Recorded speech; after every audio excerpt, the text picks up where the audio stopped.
Hello and welcome to Barnblog. And today I'm here with Brandon Lightly, who works as a policy researcher, which is a wonk job. Yeah, unfortunately. Yeah, I say with a mixture of admiration and scorn. And you studied international affairs and history. At least you didn't study political science. And his focus is on investigating ideology in the context of contemporary crises. We do contemporary crises here. That's like, I can swear to you, Brandon, in the last 4 months, 7 titles have had crisis in them.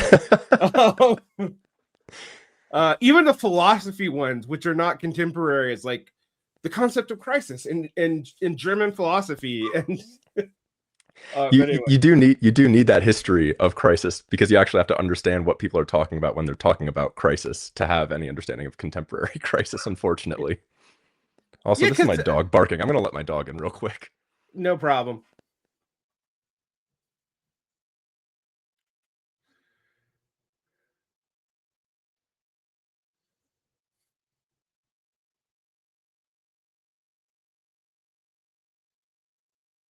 Sorry about that.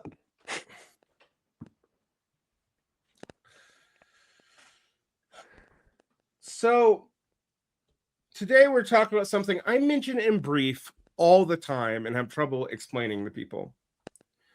And that is the popular and united front as concepts. You are coming on today and you've done a lot of research to kind of bounce stuff off me. And I've seen recently a return about every 4 or 5 years. I see a return of this, of the idea that we need a popular front. So I'm going to start off with some basic definitions and some clarification. And today I think we're going to focus mostly on the early history of the Popular Front, where it comes from, why so many people see it as successful. And then we'll talk about some other issues that come out of it, because frontism is a very broad concept. And some of the distinctions seem really fine grain. And I'm gonna lead with the cart before the horse. None of them are possible in the United States because of the structure of our government. Yep. So whenever we talk about popular or united fronts in the United States, they're actually analogous forms, are metaphorical forms, so they're strategies based off these ideas in Europe. But the European limitations around them are specific to European-style parliamentary democracies, particularly the Westminster and the French systems, not the American congressional system, which is the American congressional system is in some ways a nightmare form because it was designed initially for a nonpartisan government. Washington had the same problem with factions that Lenin had, and he was just as idealistic. And I tend to agree with Marxist Unity Group that one of the only errors Lenin, well, it's not one of the only, I think he made many errors, but one of the big errors that he made is the faction ban, even though it made sense in the context of the Civil War, but it was never undone. And but anyway, so when the American cartel party system developed in a weird way, in a way different from the mass parties of Europe, and also for a different system where election law was decided at a intermediate level, at the level of the state, that interfaced with a federal level that said what was and was not okay for states to do, as that changed after the Civil War into the Civil Rights era. But the two parties in America, which are extra governmental forms, I mean, they're literally private corporations, and their subsidiaries, which tend to be NGOs, are a strange mixture of like the cartel parties of are the cartel factions really of the British pre-modern parliamentary system that developed Mhm. um, you know with the establishment of the estates and was really got kicked off after the English Civil War, so the birth of capitalist politics. But those were not mass parties. People like individuals outside of government were not in the Whigs or the Tories. These were factions of parliamentarians. Um, the United States is weird in that we've never really had mass parties in the way that, say, the SPD was. But we've also not really our parties aren't categorized and limited to membership uh, Congress people because you registering for parties is part of most state election processes.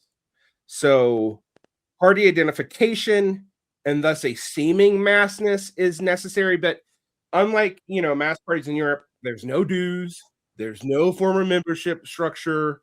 Um, it varies dramatically from state to state how it works. So I'm putting this all up front to say when we talk about the Popular and United Fronts, it's going to be very hard to actually see how they relate to the American system, even though socialists like to throw these terms around as if they could be. And I want to be very clear on that because it's a nightmare. Two, there is the beginning of the Popular Front, but there are popular fronts. And the rough definition of popular front, which also could fall into national fronts, and they're not even always left wing, any coalition of working class and middle class political parties, particularly where they will serve together in government, and serve with, so you can have working class people serving with bourgeois parties. Now we have to remember that in the United States, the bourgeois is the upper class and kind of always has been. In Europe, I mean, in Britain still, there is an aristocratic class that still exists. So the middle class could be actually richer than the upper class. It can be a little bit confusing. Yeah, the income spread when you leave the United States into these like more older areas like becomes a lot more complex, and you have to actually have a more production class based understanding to understand what these alliances actually are. Right, which is why also Americans, even like Marxist Americans, often talk out of both ends of their mouths about what a class is. Like if you talk to Jacobin, they'll talk about the productive working class, but then they will use liberal definitions about education to figure out who is blue collar and who isn't. Yeah, this is like the Brahmin left, merchant right kind of thesis. Right. And that's both older, but also not particularly helpful sometimes, because sometimes you'll have people talking about blue collar workers and white collar workers who are in the same job, making the same amount of money, because somebody's credentialed and somebody isn't. And technically, the white collar, blue collar worker can promote higher, but that doesn't necessarily mean they're going to do so. And all this makes all this a hash when you try to like use American statistics to talk about Marxist class concepts, and it's a mess. And like you see Jacobin magazine pulling into this thing, and you like have to like parse what the hell they're talking about, because they will change their definition of working class in the same article without even seemingly knowing it. So those are all my caveats. So before we get into the history, what is the Popular Front? We've said that as any coalition of working class and middle class parties.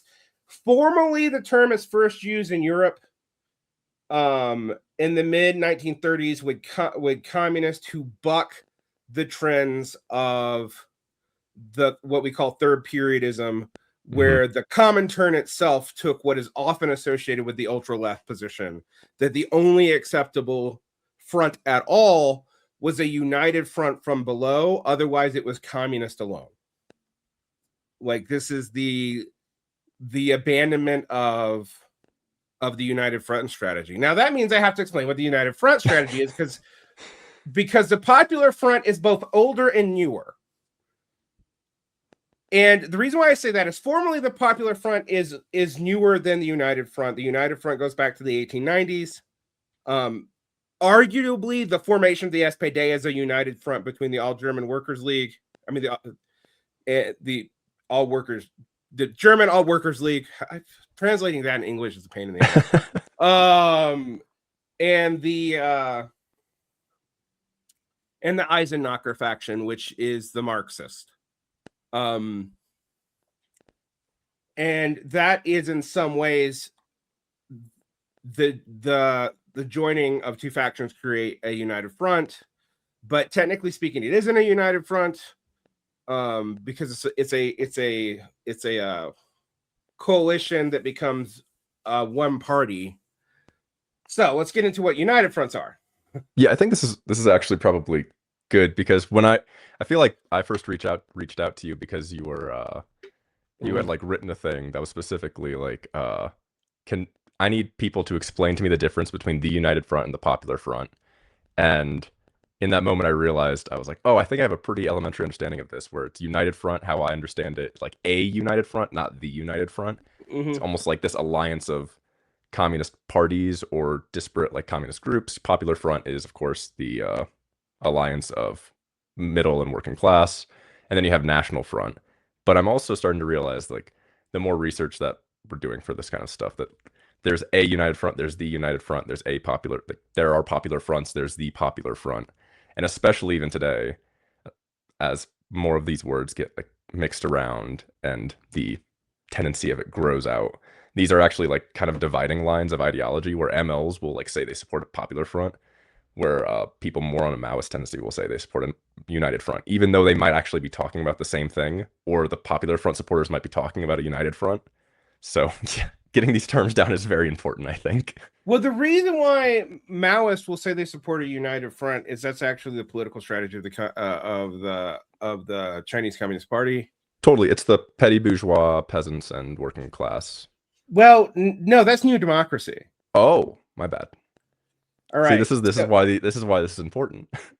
Right. So, and the United Front in China is actually in Western Europe after New Democracy, what effectively you would call a Popular Front. Okay. But if you go to Wikipedia and look up United Front, it's actually going to not give you the second international definition. It's going to give you the Chinese definition. And there's some differences because China excludes, like China's term for the middle class, it does exclude the comprador, petty bourgeoisie, and large bourgeoisie. So the comprador, petty bourgeoisie is people who have interest for trading in imperial powers and trading outside of the nation. The Chinese tend to favor the national petite bourgeois, as long as they're not rentiers. The peasantry, the industrial working class, and the non-enemy classes, which are sometimes people we call lumpen, sometimes they're people just in the informal economy. And that is their united front. But also originally, their united front was actually about the fact that the Comintern recognized the Kuomintang and not the Chinese Communist Party as the official party of China. So when Stalin was alive, it was the Kuomintang that set in the Comintern for China, not the CPC. So the CPT played a subordinate role because it was not seen as mass enough at the time, particularly amongst the industrial proletariat, to be the official representation. And to make things worse, and it's very complicated because there were Sun Yat-sen considered himself a socialist, but he considered himself a mutualist socialist. Like he actually talks very highly about their socialism as that of Proudhon. And so there was the left end of the Kuomintang, there was the right end of the Kuomintang, which is like the National Front, which we would almost consider them para-fascist. And then there is the Chinese Communist Party, and the Chinese Communist Party gets double bound because one, industrialization was largely forced on China, so it was associated with the comprador bourgeoisie. Two, a lot of the industrial proletariat was massacred by the Kuomintang. So the party's mass base was actually more amongst the peasantry, which really throws everything out of alignment. I think that's why the primary and secondary contradiction thesis emerges in Maoism, et cetera, et cetera, et cetera. But to bring this back to the United Front, the Second International United Front, right? Yeah, the United Front and the Second International, which is also maintained by Trotskyist parties today, and was maintained by Marxist-Leninist parties before 1936, except that they actually had a stricter definition. So I have to go through and explain the United Front. So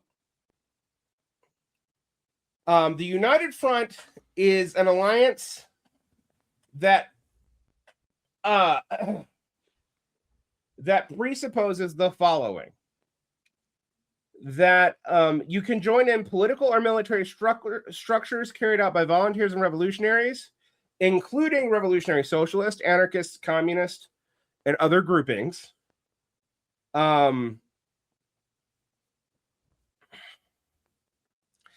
That work together in geographic locales, usually nations, but also some regions, depending on where you're at and what the dominant languages are. That fight against a common enemy, but do not necessarily sit in government together. And they will not govern together. All right. Now, this is formalized in 1917 by Trotsky. So it's now Trotsky. It's why it is Trotskyist doctrine. It's something all Trotskyist parties agree on. But what is often missed, and if you, again, go on Wikipedia and look this up, because most of the sources for this are Trotskyist, this was also the formal strategy of the Second International by interpretations of letters from Marx about not sitting in government with bourgeois parties, that you are to be abstentionist with them. You can join with workers' parties, but even then you have to be careful. And you do not sit in government unless you can subsume government cleanly. So there was like strategic opposition and abstention. So there are times that like if a policy was going to help the working class, the SPD, for example, would not oppose it, but they didn't necessarily endorse it before 1914 anyway, if they weren't able to sit in government because they didn't control the implementation of the policy, and it would probably help the bourgeoisie in some way. So this early socialist thing was a united front. So we would join with other workers' parties and workers' groups, and workers not in them.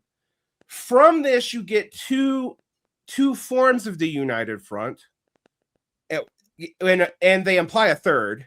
All right, the united front from above, which is joining with parties that are formerly workers' parties and workers in other parties, but that are not necessarily socialist. But notice I said workers, and so you got workers' parties and socialist parties. You can form with them. So like a Labor Party or the Chartist. If you actually see this, you can see this in the First International. All right. I was about to say this is very similar to the First International. This is more formalized in the Second International because the First International is not primarily political parties. The First International is radical unionists, political groupings, anarchist groups, national liberation groups, particularly the Garibaldi and the National Unification of Italy. There are so many. There like one of the things to get your head around with the First International is it's not a coalition of parties in the governmental party sense, even in the mass party sense, even though the First International is huge. All right. But like the Blanquists and the Proudhonists and the Chartists and the Marxists and the Bakuninists and these people do not necessarily see themselves as political parties in the way we think about them. But this strategy is formalized in the Second International, and then it is really formalized in the First Communist International and the Third International. So by the time the Comintern, this is elaborated in the Third and Fourth Congresses of the Comintern formally. It's an informal tactic in the Second International. You can see it in practice. Kautsky actually, before 1914, organizes this way. But it is not formally put down and worked out until the Third and Fourth Congresses of the Communist International, and it is held to until 1922. But it is not really totally repudiated until later. So when Stalin takes over, the United Front strategy is modified to what we now call the United Front from below. Ironically, when it comes to left communists, and we talk about Amadou Bordiga in this, I was about to say Bordiga supports the United Front from below, right? But yeah, only the United Front from below. Although a lot of left communists seem to miss this, like they pretend like there was no Bordiga. Bordiga formally supports the United Front from below. When De Min separates from Bordiga in the 50s, when he comes back, it is that's why he separates. So believe it or not, even though Bordiga gets purged in 1928, what happens is third periodism is actually the same policy as the Bordiga's policies. Now, there's other differences about them, and Bordiga gets purged for different reasons. The Bolshevication of the various communist parties, his refusal to say that opposing fascism was any different than opposing any other capitalist party. But he accepts party discipline even in leaving. Until he comes back in the 50s. And when he comes back in the 50s, parts of the Italian left faction break from him because they don't hold to the United Front from below. They're closer to the council communists and thinking that you can't join with earlier workers' movements and earlier unions. You can't join official national and or sectional unions and or, trade unions, industrial unions, etc. The only communist workers unions count, and then you have some council communists who can go further than that. And it's like, well, we shouldn't have formal organization basically at all. That's quarter. So that stands until 1936.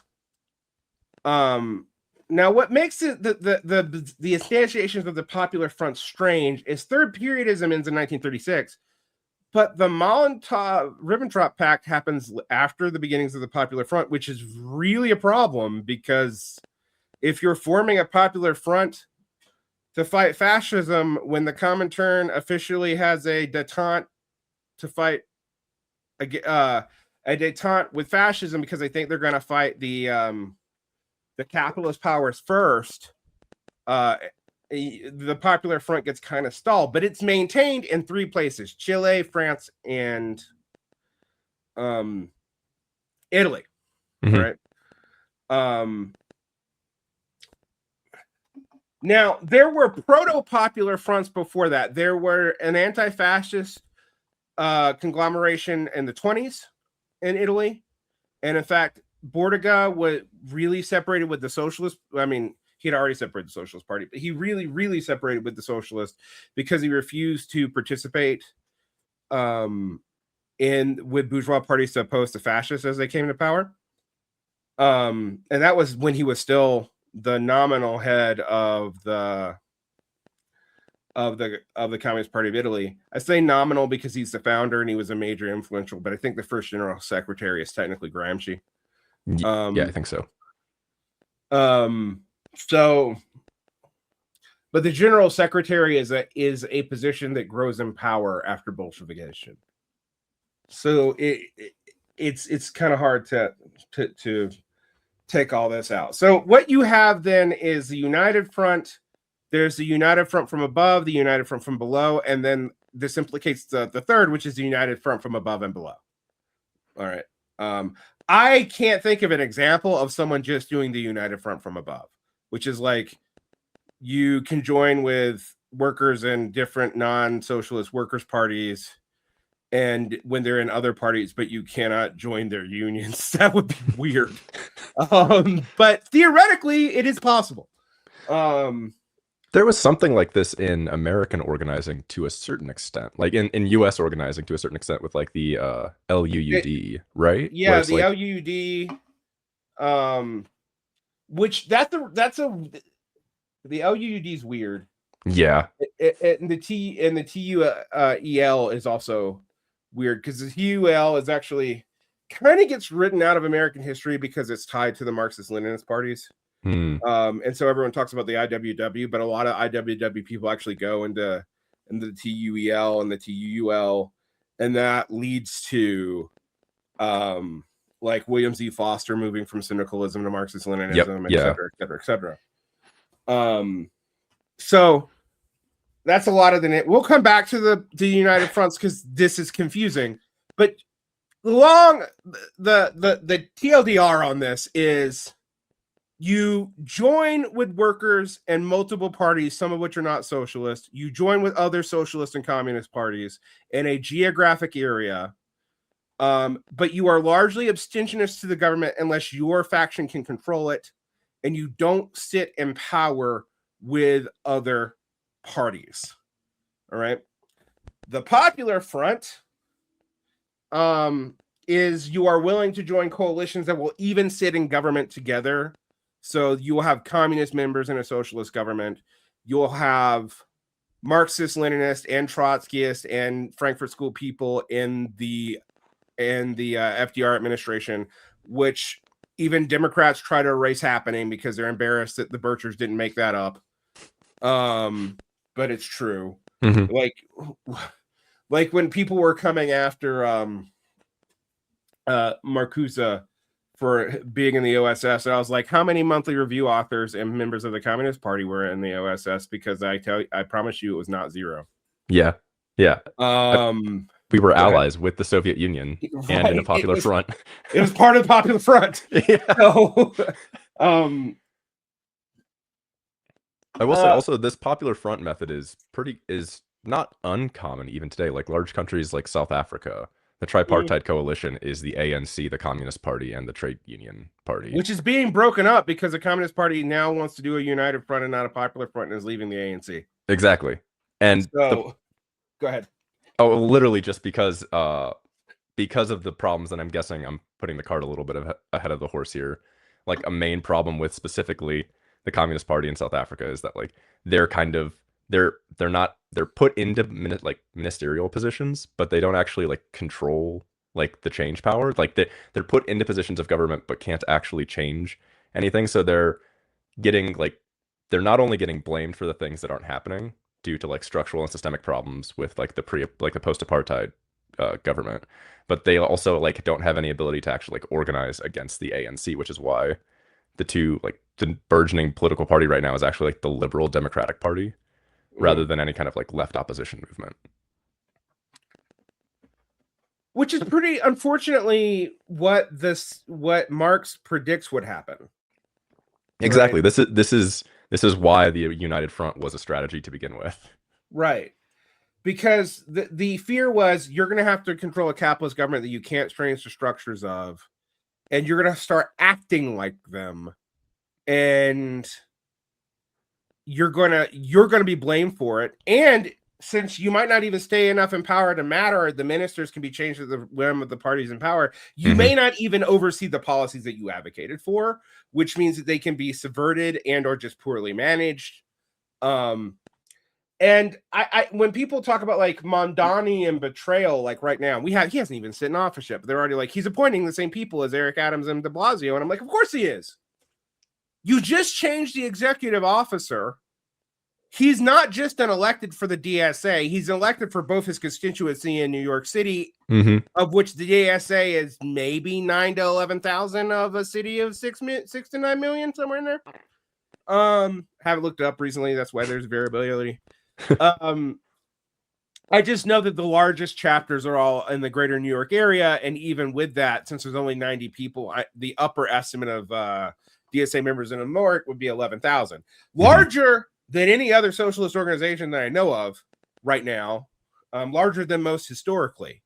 Totally, but not enough to even be a major constituency in New York City. So I say this because no shit, you're having this problems. People in the Popular Front have these problems. We have nearly 90 years at this point of Popular Fronts having this exact same problem that we're just pretending to ignore. And what I want to point out today when I talk about the early period of the Popular Front, I think we're going to get to 36 to like 51 today. But the Popular Front already was tried in the French Revolution, and it was already tried in the populist movements in the 19th century. All right? And I'm going to explain that. The People's Party was a popular front, effectively, of different groupings representing petit bourgeois interests, such as black freedmen, to a very small degree, sharecroppers, and the early industrial proletariat. But you got to remember that in most of the United States, the industrial proletariat didn't exist yet. I mean, we think about it, the United States is an advanced economy, and it was industrializing quickly, but it was even industrializing its agrarian economy. It was not really outside of Chicago, Milwaukee, St. Louis, New York, an industrial haven. New England kind of was, but the South was deliberately kept out of that. And when it was industrialized, it was industrialized for like textile mills. Follow the textile mills for where the shitty part of capitalism is at, by the way. You can still do that today. There's a reason that Marx, when writing like right after the Civil War about the American situation, was most hopeful about the potential of like a black yeoman class being born in alliance, and then they could join an alliance with the the white industrial proletariat in the North, and that would be the basis for some kind of movement. And they actually thought it was going to happen in the Republican Party, because the Republican Party had two factions: a proper bourgeois faction, and then the radical faction, which was for free labor, which had vaguely socialistic tendencies. But the radical faction is actually completely destroyed by the Hayes Compromise, which Marx didn't see happening. By the fact that there wasn't a mass industrial base for it. Because, sharecroppers aren't quite peasants, but they're closer to peasants than not. Et cetera, et cetera, et cetera. And that, Werner Sombart saw this, but so did Engels. The American worker was not really a worker in the sense that they were mostly yeomen on imperialized land. And the way Marx and Engels felt about the imperialization of that land varied greatly. It's actually interesting that they're so acute with this with Ireland, but they're not actually particularly acute with this with the United States. I do feel like this is a problem with not just Marx and Engels, but just Marxists in general when looking at the United States, is that very often Marxists get the United States wrong in like very big ways that you wouldn't really expect, but that's just part of the fact that the U.S. is, I think, a lot stranger of a of a structure than I think a lot of people living in the United States realize. It has a weird history. We don't have an aristocratic period, really. We have a quasi-aristocratic period, but we don't have a formal aristocratic period because we start too late. We're a settler colonial society that's based off the English model and not the Spanish model, which means that we're exclusionist and exterminationist, not inclusionist and extractivist. Yep. And and if you read Marx on Ireland, you would have think he got that because he does get it in Ireland, and he seems to kind of see that in the United States. But then he talks about how the Americans running the Mexican-American War is progressive and stuff like that. The thing is, Marx's positions on these questions do change dramatically throughout his life. By the time he leaves Europe and he writes the ethnological notebooks, you do get a very different picture of what is going on. He and Engels reverse their position on the colonization of India, right? And he also, despite the fact a lot of vulgar Marxists didn't, he also talked about the fear that capitalism could actually incorporate slavery as a prior form and spread slavery throughout the world. He was actively afraid of that as a possibility if the South won the Civil War. So even though when I was a young vulgar Marxist, I used to also think that Marx didn't think that Southern society was capitalist, but he does. He just thinks it's a potentially retrograde hybrid form that takes elements of the other stages, recapitulates it for capital, but in the worst way possible. Exactly. And later Marx is much more attuned to the bourgeoisie, not just in modes of production like reappropriating rents and all that. He writes a lot about that in the Grundrisse and a little bit about that in Capital Volume 2. But also that and Brumaire, they can basically betray the values that they instantiated to maintain property and take on positions that were priorly against their own interest. And this seems to, if you read early Marx, he doesn't seem to think that's, it's just not clear if he thinks that's a possibility or not. But after the American Civil War and Bonaparte and Napoleon Bonaparte III, he definitely does. So it's an interesting thing. So, and you might go, well, his writings on the American Civil War seem like that's a popular front, and I'm like, well, yeah, but he's writing in a place that does not have a developed proletariat yet. The U.S. is weird because of the theft of land. Now, Marx didn't talk about settler colonialism the way that we do now. I mean, neither does Stalin. Actually, neither does Mao. They talk about things that rhyme with it, that you can get the theories from them. You can even get the theories from someone like Werner Sombart, who eventually flips sides and advocates for it with Germany and the Slavic lands. Because he's one of those German historical school turned Marxist turned Nazis.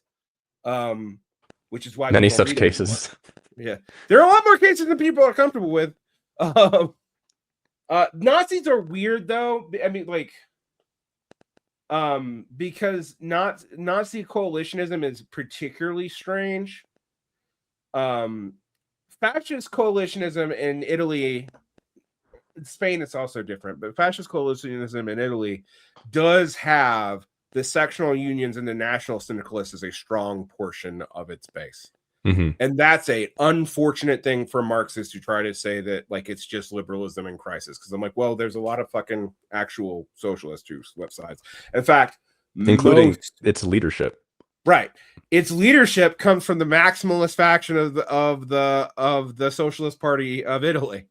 Mussolini was in the maximalist faction, which was the closest to the communists. I mean, actually, in some ways, was the most ultra faction, particularly after the communists left, in the Socialist Party.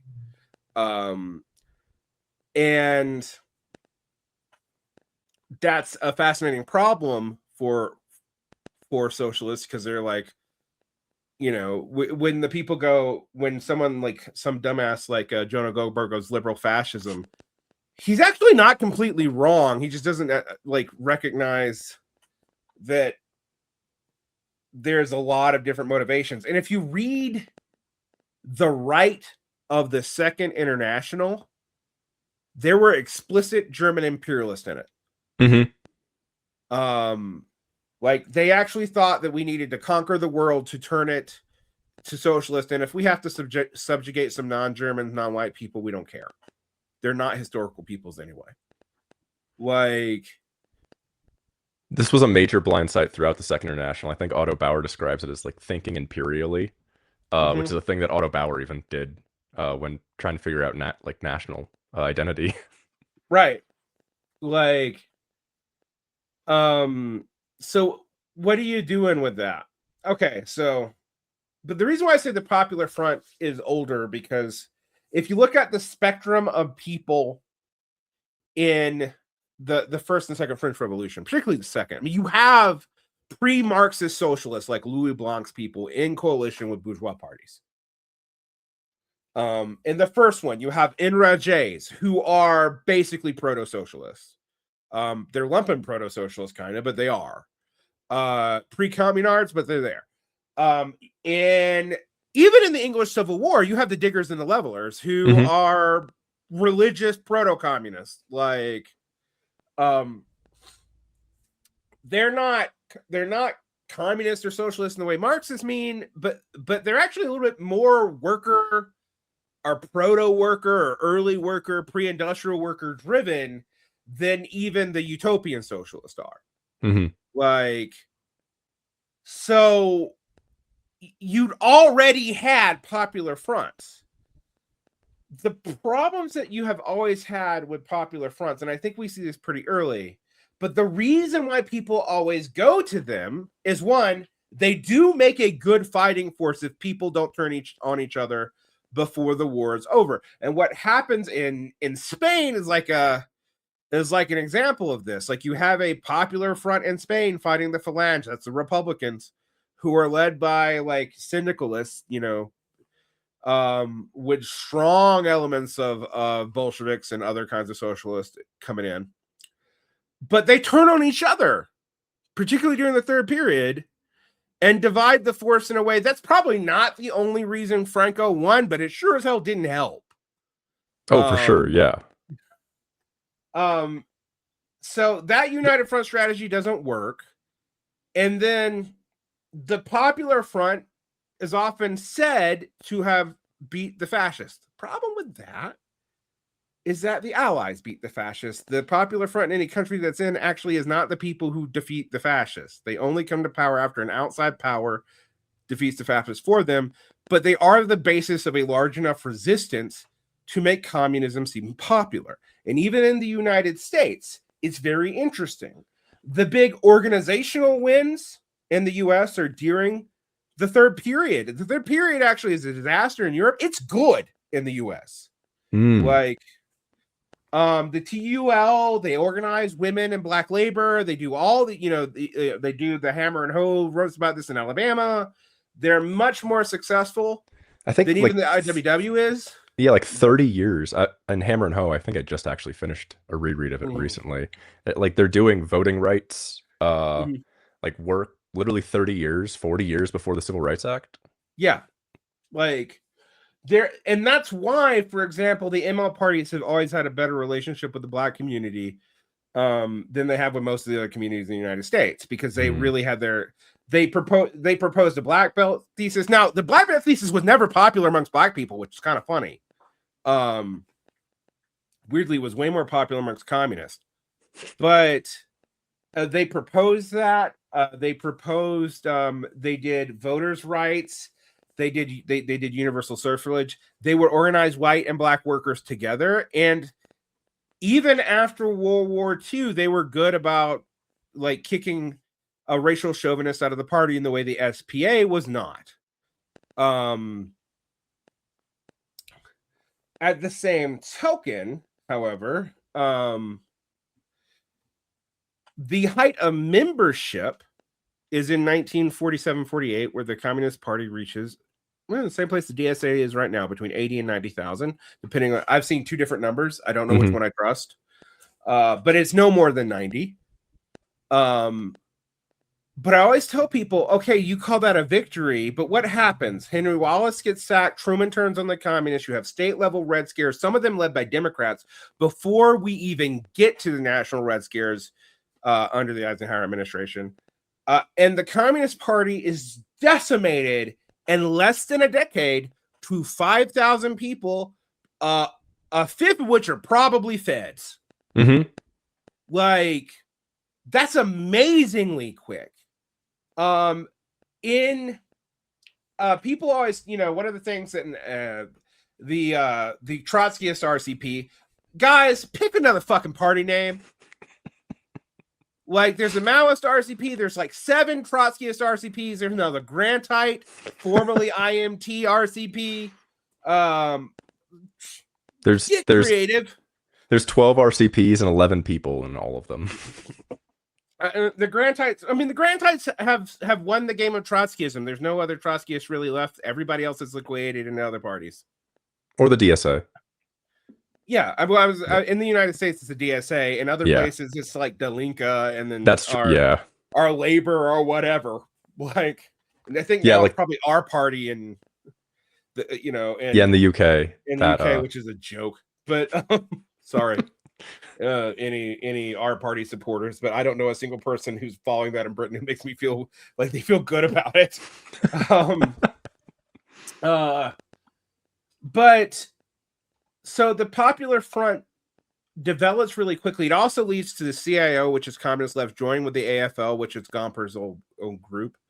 The CIO also, even though I say it was communist led, it was actually led by fairly radical Republicans like John Lewis. John Lewis? No. What's his name? Yeah, John O. Lewis. I think. John O. Lewis. Yeah. Making sure I got my names right. Yeah. There's lots of John Lewises. Yes. The John Lewis, so you have these like Republican socialists basically switch sides in the FDR. LaGuardia is the example of that at the municipal level, of New York City. And this makes everything seem mass. It makes socialists feel like they have a future. But there are progressives like Henry Wallace who want to maintain this, FDR's first vice president, but Truman does not. That is very clear. Truman, for example, even though he opposed Taft-Hartley, is the first president to really use it. And what the Popular Front does in America, I've talked about this a lot, is set the communist organizers, not even the party people, but the communist organizers in the unions, to getting purged. And so not only do the Communist Party shrink and down to about 5,000, its major project is basically continues its development of the Black proletariat. It's really good at that, but it even starts to lose them around the mid 60s. We think about like Angela Davis, but if you like talk about the number of Black ex-communists who came out of the CPUSA arts movements, Lorraine Hansberry, she dies before she gets out, but Baldwin, Wright, Harold Cruz, like many of the leading figures of the Black Power and Black arts movements leave the Communist Party. It's even a chapter in Ralph Ellison's Invisible Man, basically. And then the fully instantiated Black Power parties, I think the late Assad Haider was very good on this. Like, they have a weird relationship to the Communist Party. Even people like Amiri Baraka, the Black Panthers are separate because they're Maoist. Although the Black Panthers are also weird because even though they're Maoists, they have their own theories which vary widely. Like Hampton and Newton and Cleaver don't really agree on who their base is going to be and how you orient towards nationalism. Huey Newton sounds like a class first guy, and Cleaver sounds like he wants to lead the lumpen. even though Newton and Hampton were both willing to do that. They didn't think that was their only turn. Mm-hmm. The leading of the gangs both created what really scared the United States government, but also, if we're honest, is how they got informants in was through the drug trade primarily. Mm-hmm. So to make of that what you will. I'm not here to pass judgment on it. It's just something you have to consider when you look at the history of the Panthers. So Popular Front becomes the dominant mode, but I can't think of a single case. We were talking about the RCP. We'll get back to that. You're gonna have to wear me in. Be the guy that's like, Varn, you forgot to finish your point. I can do that. The RCP will say postmodernism destroyed the left. The problem you have to deal with is that why did postmodernism happen? If you read Baudrillard's notebook, you read Lyotard's notebook, you even read Foucault, they get frustrated with the various communist parties, both the kind of French one, because in some ways the Socialist Party starts running to the left of the official communist parties. Mm-hmm. Yeah. And then also when the Socialist parties run, the communist parties are really timid and sit in these governments and these popular fronts and don't do anything, exactly like with the ANC. Mm-hmm. And instead of separating out, a lot of these people also saw all these like ultra left and various Trotskyist groups and Maoist groups, Mao Spandex, all these, this plethora of different, Western Marxists developed from this. Again, whether or not I agree with some of the facts in Gabriel Rockhill's thing about the CIA and the various intelligence agencies being involved and key theorists, some of that I think is true.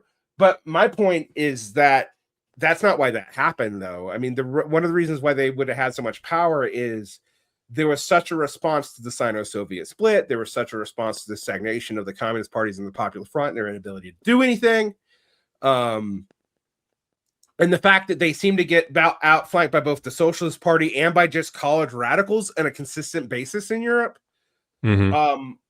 led to a kind of fragmenting and discrediting of the official communist parties that if you read what the postmodernists are frustrated with, they don't start questioning the doctrine until the parties start failing. It doesn't happen before, it happens after. It's almost it's a post-mortem rather than right. Yeah. Than a critique while it's alive. I might think it's a dumb post-mortem, like post-Marxism and Eurocommunism is kind of a disaster.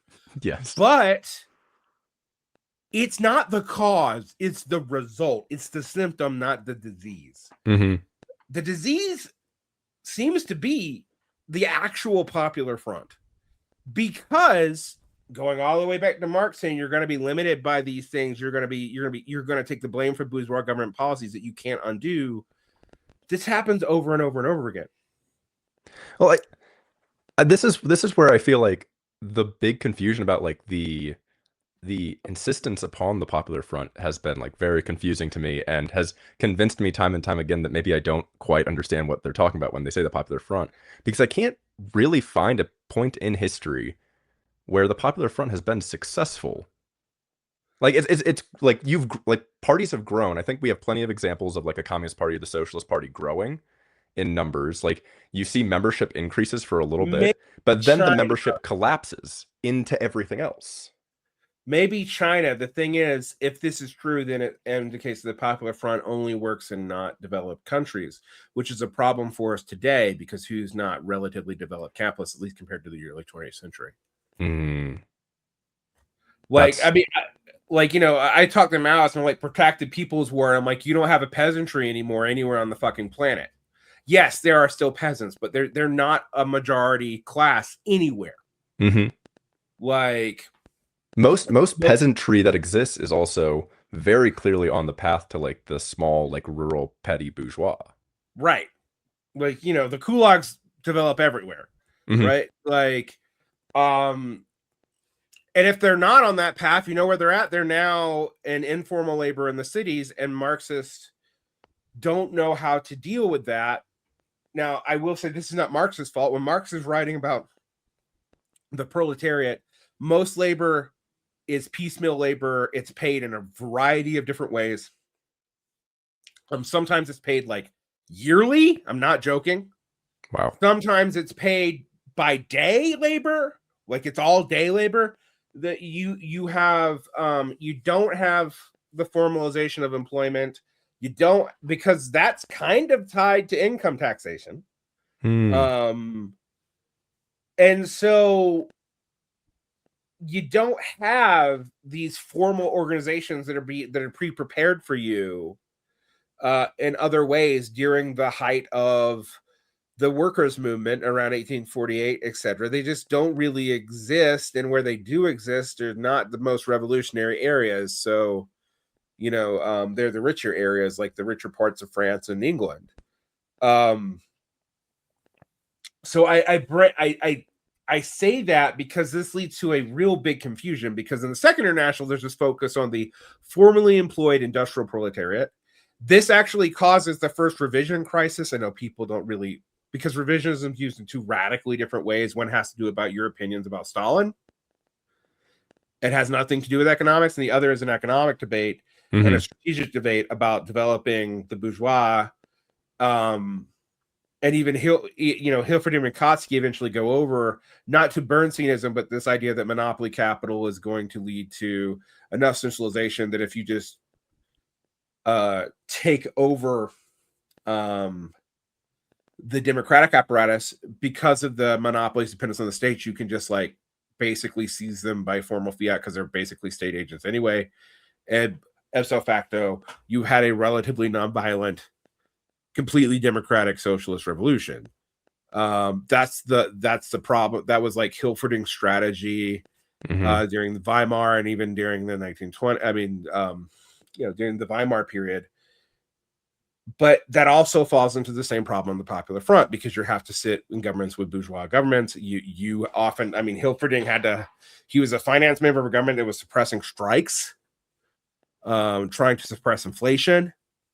They did an okay job of it, but that's not popular amongst the workers, which made, particularly amongst the unemployed workers, which actually is where a lot of the communists pulled their ranks from. And then there's stuff that wasn't supposed to happen. Like there were, like I've seen one set of stats that said, areas that were Catholic tended to go communist, and areas that were Protestant tended to go socialist. And then you had all these, what we might call the laboring poor. And I say laboring and not working because they were mostly petit bourgeois, but some of them were day laborers. Some of them were service sector laborers who went into the fascists, who became the working base of the fascist. Now in America, these classes are just coalescing at this period. I mean, American industrialization kind of really spreads out of New England in the 20s and 30s. One of the reasons why, like, it's hard to talk about like non-neoliberal progressive projects in California or in the South is because they never existed. They didn't go through a Fordist period because they weren't industrialized enough to do that. And that was as late as the 1950s. I mean, like, parts of Appalachia don't get power till the end of the Johnson administration. Like, this is not, even today, if you're in this, like, even like the disparity of access to power, of access to internet, even in the United States, is absolutely, it really spreads the entire breadth. Like going down to like the Bayou in Louisiana, you're going to have a completely different experience of what the United States is compared to going to New York City. When the first time I went to New York, even in the 90s, I thought it was rich. I mean, it was rich, but like I thought it was really, really rich. I talk about this a lot. I come from Central Georgia. People who made 100K in 1995 money, which would be like 200, 300K now, but like I thought they were rich, not upper middle class. The height of luxury. Now, I was technically middle class, lower middle class, but technically middle class. Blue collar parents. I think by the time that I went to college, I didn't even qualify for the Pell Grant. But there are times where like we were on food aid, like it was wild like that. And so my experience of the American poor. And I also grew up near Black neighborhoods where there were still people who who were very much alive during Jim Crow, who didn't even have birth certificates because they weren't issuing them to black people at the time. No shit. Who had trouble accessing services because they didn't have those birth certificates as late as the 1980s. All right. I don't think people always understand how divided this country is. Or like when I was talking, I remember when a stupid show Lovecraft Country came on, and people learned about sundown towns. I was like, motherfucker, there were still sundown towns when I was a kid. There are still, like, I mean, I grew up in Indiana, and there are in the Midwest. Still, there's more of them. Yeah, yeah. Sundown towns are a bigger problem now, probably, than they were. Like, I mean, Indiana was the beginning of the second iteration of the KKK and everything as well. Like, yeah, no, it's when you. Although the second KKK is weird. It's like it's like a racist multi-level marketing scheme. Well, actually, it seems they've really predicted what the reactionary movement has turned into. I mean, kind of. The third clan is more neo-Nazis. The first clan is more outright Confederate revanchist, and the second clan's fucking weird. But also people don't realize that Indiana, I'm like, it's not even tied to the South. It's tied to the border states. And I saw more Klan stuff in the late 90s in Ohio than I did in Georgia. Oh yeah. But even though in Georgia, I knew that people of my grandparents' generation, I knew a lot of them were Klansmen at one point. Like, I knew that for a fact. And it, my Jewish Catholic ass was always like, like,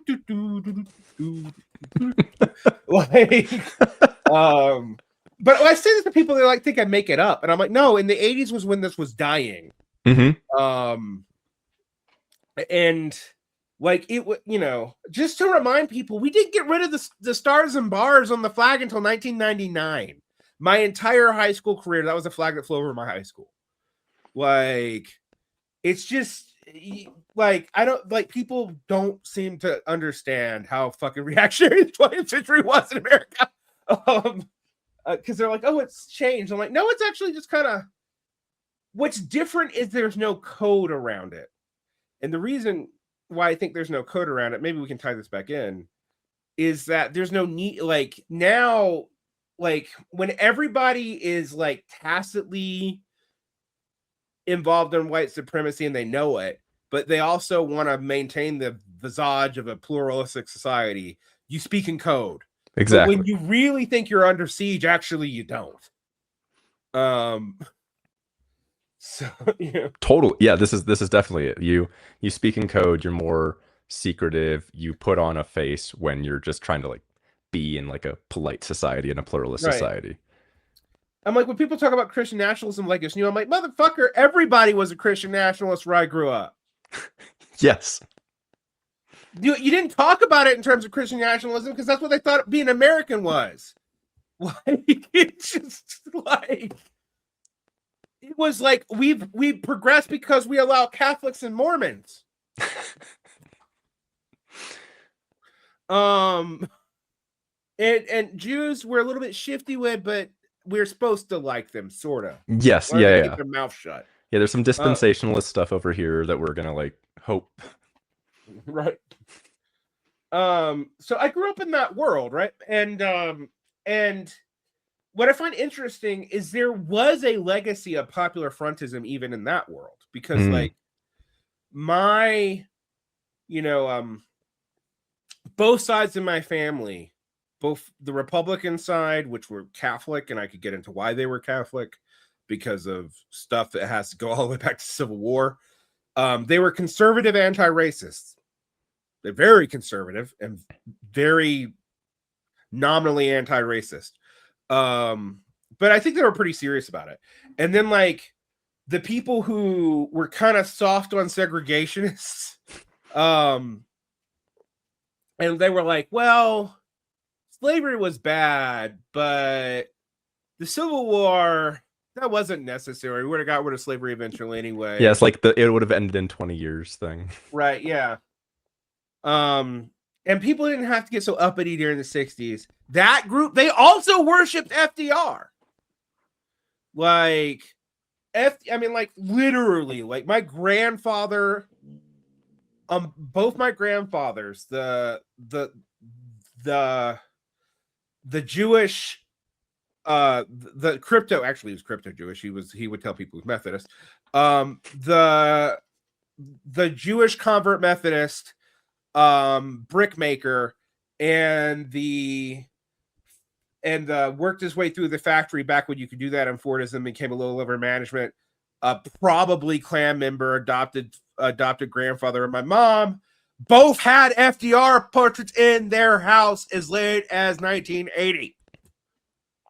Like it's hard to like get people to like understand this, but I'm like, the Democratic Party dominated my state until 1999.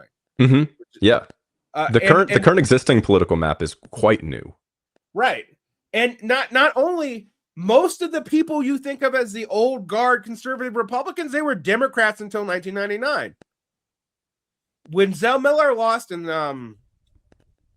Sonny Perdue won, they flipped their party registration. It took that long.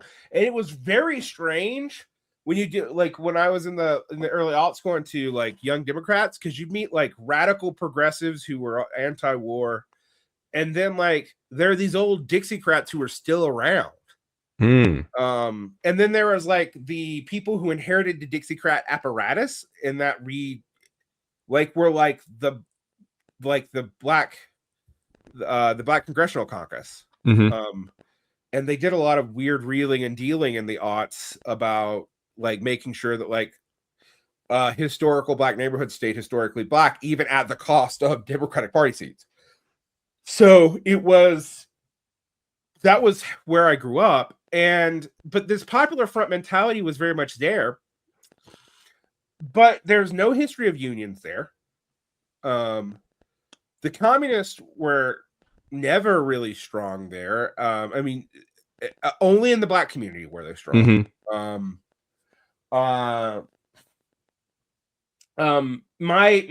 grandparents were not anti-union. It was just not even on their fucking radar, right? And so when we talk about that, and for those of you who don't know, I'm 45. My grandparents were also born in the 30s. But when we talk about that, I have to like remind people that what Hammer and Hoe represents is a much bigger deal than you think it is. If your model for this is like New York in the 90s, or if you think the post-Bush administration world was normal.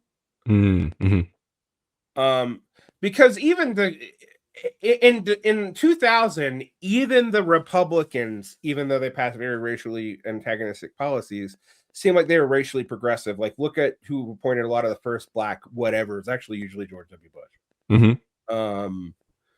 And I think, yes, that's also true in the Kennedy and the Johnson administration. Yes, it's actually true in the Nixon administration too. So the way that we understand this and the American, the weirdness, I have to like emphasize the weirdness of the Popular Front though, because guys, both the Popular Front and the Popular Front had kind of already pre-existed when William Jennings Bryan really took the Populist Party and had them join with the Democrats. Why the Democrats? It had to do with religion and like the stronger powers down south, because that's where he was from. But it doesn't really make sense, because when you think about who the reactionary party is in the 19th century, it is unequivocally the Democratic Party. The Democratic Party, like, for the communists who are doing all this great progressive work on race to join the party that supported segregation in the South until the end of the Kennedy administration. Yeah. Significant. Yeah. Is a weirder deal than you think it is. And that is a legacy of the Popular Front. And the fact that progressives all are Democrats today, it's hard for people to really understand. Because the other thing about the progressive movement is it's completely separate from the communist movement, even though it does have some socialist ideas in it, but very mildly. And it was a bipartisan movement until the 1960s. Mm-hmm. There were progressive Republicans and progressive Democrats and conservative Republicans and conservative Democrats until the ideological sorting of the 60s. And so I'm going through all this American history. None of the Popular Front strategies or the United Front strategies seem to speak to this. Plus, we don't have coalitional parties at the national or even state level. And they really made sure of that twice. After Ross Perot got 15% of the vote, really is why you have Bill Clinton for president, people. I hate to tell you. He really was a spoiler. For all that the Democrats complain about spoilers, the only actual spoiler I can prove was a spoiler was Ross Perot against the Republicans. But they rewrote most of the rules for the organizations and a lot of state laws and a lot of qualification laws after that point. And then a lot of the states that had like parties that weren't the Democratic Party, they just kind of became subsidiaries of the Democratic Party, like the people, like the Working People's Party. I forget. There's a couple of states that have like Democratic parties that aren't the Democratic Party, but they are. Yeah, there's like the Farmers Party in Minnesota. Right. And like the Working People's Party somewhere that's really like really there's a subsidiary. There's the United Party in Colorado that is like some reactionary thing, I think. Right. So but you have the weird like historical Western parties, but most of them are actually fronts for the. And then the third parties are also basically they have been since the Bull Moose Party, which was the Republican split under. I mean, if you think about the last time we had a truly multi-party election is like 1919 or 1918 where you got the socialists, the Democrats, the Wilson Democrats, the Bull Moose Party, and the Republicans all running, and all like that's the other time where you start seeing laws change, because you have two parties that actually, if you combine them together, if the socialists and Bull Moose were together, they had a bigger share of the electorate than either the Republicans or the Democrats. So laws were changed. They were also changed in the late 19th century when the populists won, and there were literal shootouts at state houses over it. Like, people think that right now is like a really turbulent time, but I do feel like people forget the like early 20th century just entirely. The early 20th century, the late 19th century. Man. I mean, yeah. When I listen to baby boomers talk about how divided we are now, I'm like, I've read your history. Have you forgotten your childhood? Like, how many political figures were assassinated? Between 65 and 72.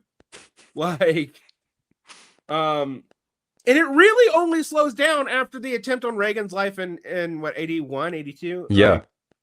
We've lived in a relatively calm moment. Right. I mean, so I'm like, this is actually like what we're experiencing right now is more of the normal American history, frankly. Which is bad news for everybody saying that this is the revolutionary moment.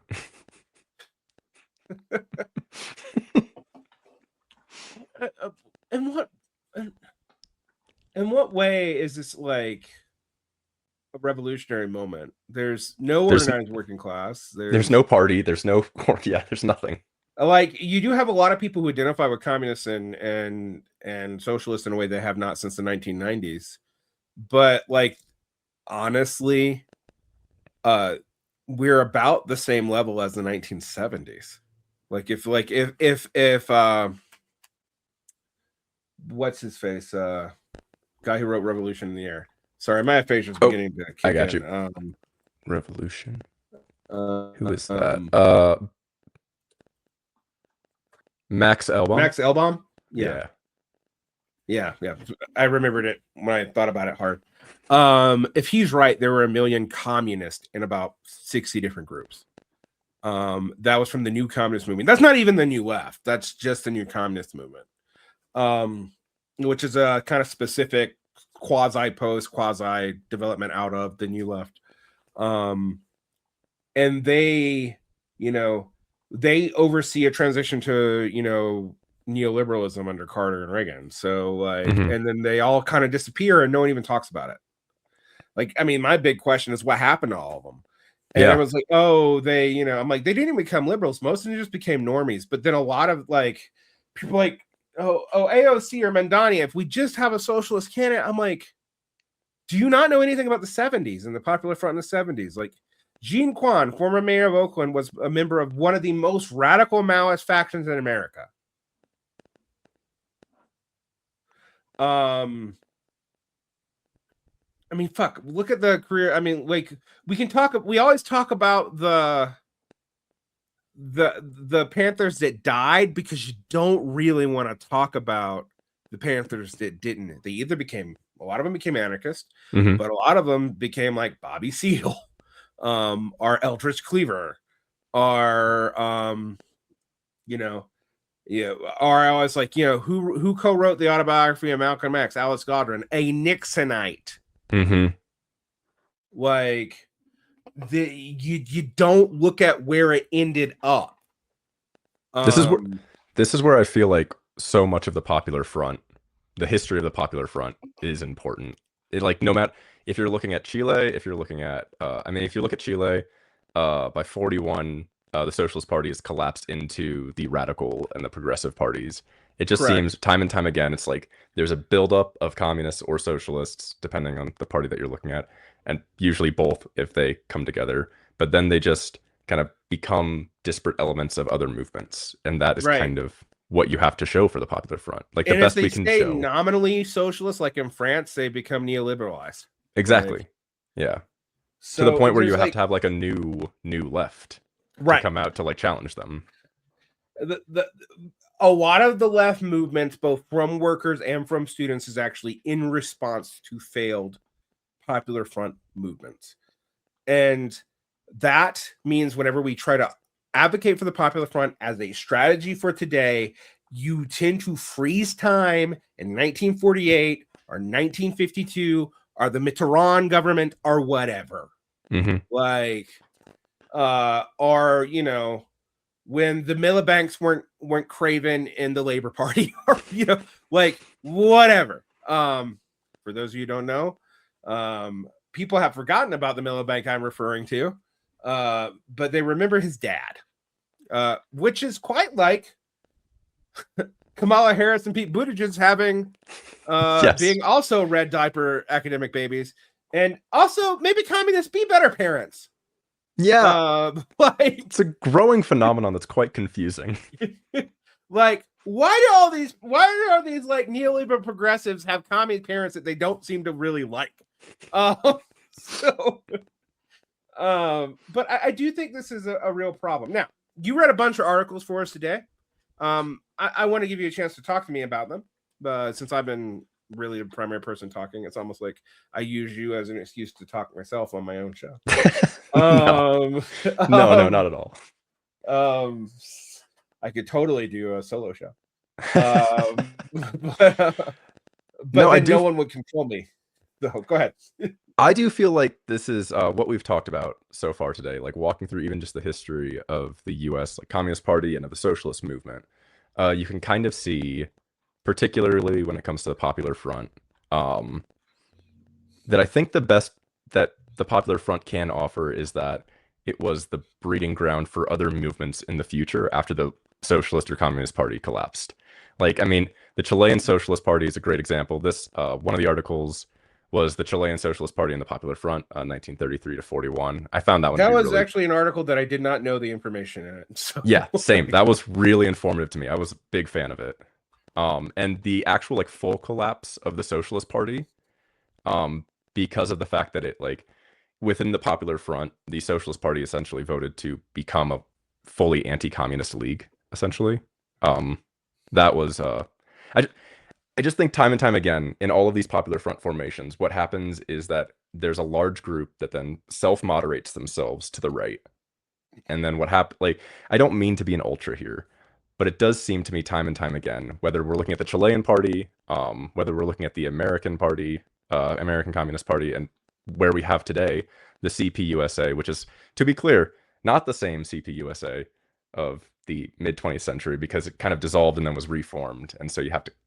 It is not. It's different, even though they try to say it's the same. But the CPUSA and they have a endorsing lot of the Kamala property Harris, of the old one. I mean, it's one of the things I have to say is like the CPSA would be hard to get rid of because they have Yes. property that they bought with Soviet money in the 30s that's actually worth a ton of money now. The CPUSA is a lot like a lot of denominations of churches. And there are true believers. There's a lot of people who pass that shit down to their family, but you know what? There's never a ton of them anymore. I mean, like, no, I think the highest the highest numbers I've seen officially was at the end of the new communist movement. The CPUSA maybe had 7 or 8,000 people in it. Mm-hmm. And when the PSL in the last year said they were the most, they're like the largest communist electoral win with 1% of the vote.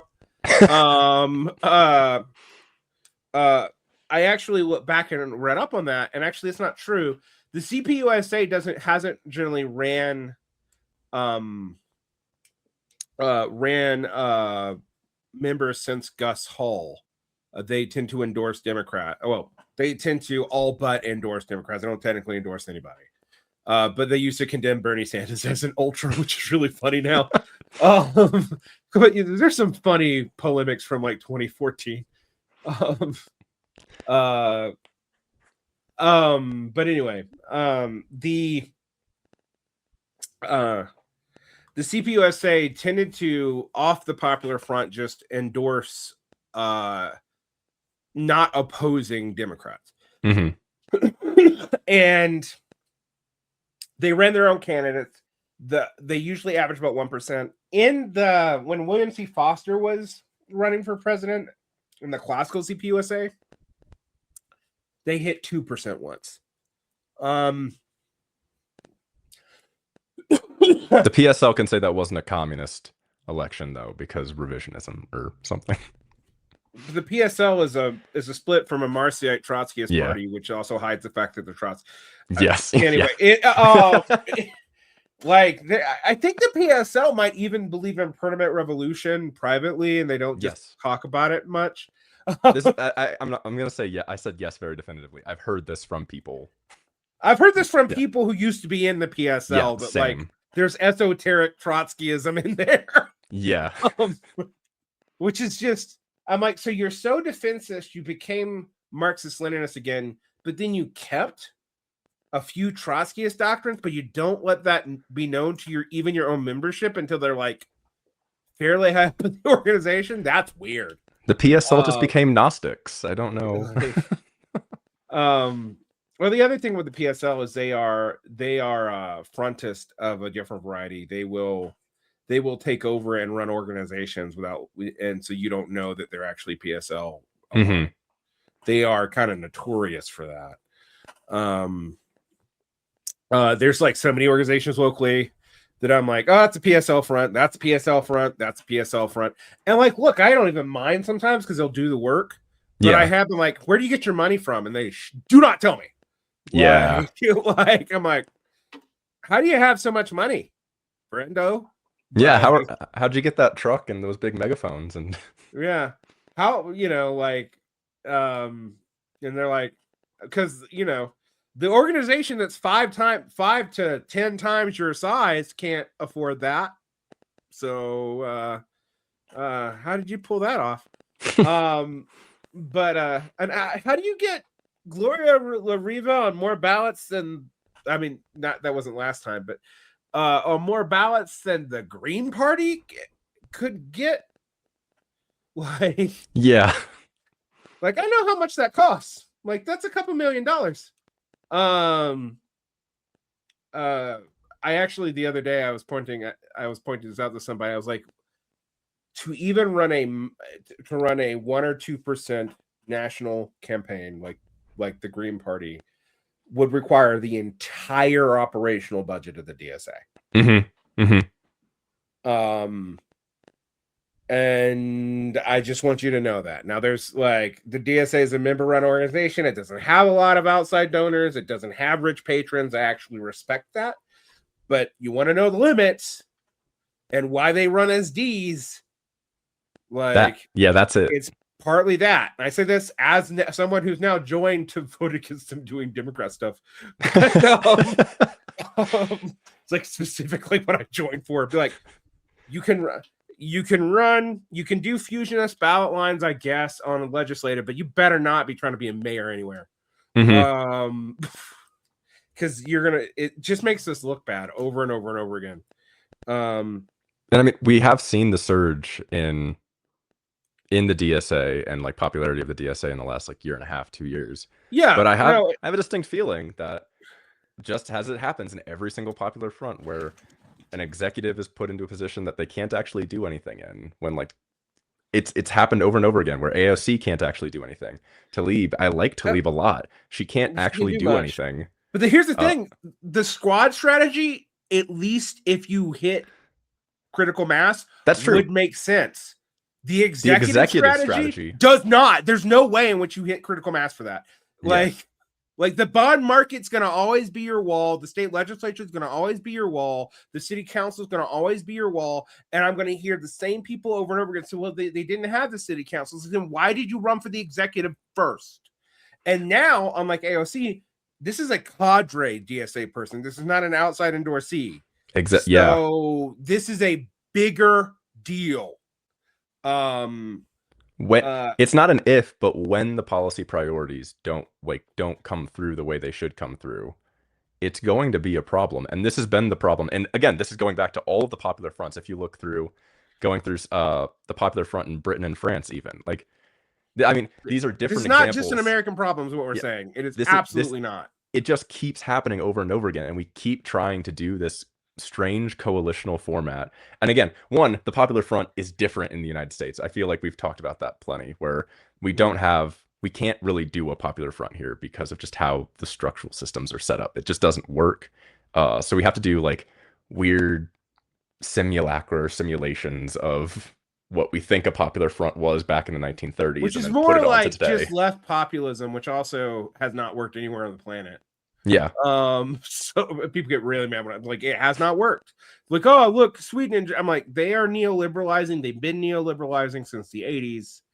The Mettner plan failed. Mm-hmm. Like, can you quit bringing up stuff that failed? I'm gonna say, like as much as dingists annoy me, they're literally the only group of people that have something that technically is actually happening and has not collapsed. That's true. Yeah. Like, I don't necessarily agree with their argument. Like, I think China is a super responsible and progressive capitalist nation, yes. But and I'll defend them against liberals. Oh, I'm a defensist against liberals. But when you say China's socialist, I'm like, they don't even really claim. I mean, they do in the 82 Constitution, but if you like read the Politburo speeches, they're like, we're gonna be socialist by like such and such year. They moved it back a couple years recently, right? Yeah, it was like, I think in 2019 they moved like 20, and like the Red New Deal was basically like like when people talk about Deng Xiism, like Xi's different. Like Xi has actually implemented like rural welfare reforms and like the beginnings of socialized medicine, like in a very kind of rudimentary way, even compared to the Republic of Korea. But yes, I mean, like that's why he is legitimately popular. It doesn't really matter if he's popular, but he is. It's not just state propaganda. Like he has done, particularly for the countryside in China, he's done a lot. And that means he's actually like, one of the things he's done is moderated the extremity of Dengist liberalization, because Deng did shit like, we're no longer providing public education for rural girls. Like a complete reversal. Yeah. I mean, like, it's just like, it wasn't neoliberalism. It's like ordo-liberalism of the 19th century variety. And the only thing that made it not a disaster, I think, really was as much as I bitch about class collaborationism, it's the fact that there is a lot of working class cultural temperance in China that pull people together over the people who lived through the collective period and all that. But all those people are going to be dead soon. Yeah. And I do worry about that. Like Michael Sandel talks about like the communitarian spirit of China, but it might be going away because it really doesn't exist amongst the Chinese young in the same way, although it might in the working class, but then it's hard to gauge because none of us are in China. Yeah. And while I have plenty of friends that speak Mandarin and I actually have friends from when I lived in East Asia who live in China, who I talk to, but I'm like, I got like 4 people's perspective trying to explain to me the complicatedness of internal Chinese politics, and I actually can't really tell you either. I can tell you that a lot of what I read on Red Sales seems naive as hell, but I'm not saying that like there aren't factions in China who really believe that, and some of them may be attached to the Politburo, like, but they're also reoccurrent Han nationalists in China, and that's a growing movement right now. Yeah, it really is, and that shit scares me. So that's like the stuff Nick Land really liked about China, like it, So I bring all this up because, like, even China, where I think we have a united front that morphs into New Democracy, which is more like a popular front, protracted People's War is popular frontist. That's like when you talk about the united front in China, it's very confusing because it reads more like a popular front, but not quite, because there are different limits. This is like the whole comprador bourgeoisie. That's not a thing in classical Marxism.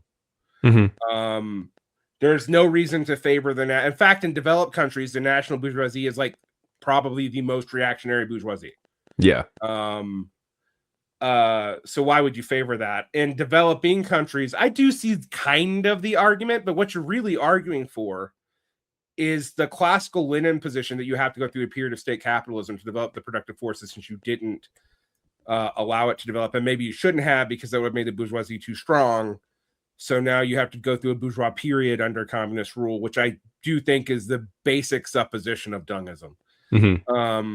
And that's like the way in which it is consistent with the historical Leninism. But Lenin also has counter theses to this. Lenin, one of the problems with Lenin is, like, if you really read him, he changes his mind a lot. I've seen people argue about Lenin and quote Lenin against Lenin. Two completely against Lenin. Yeah.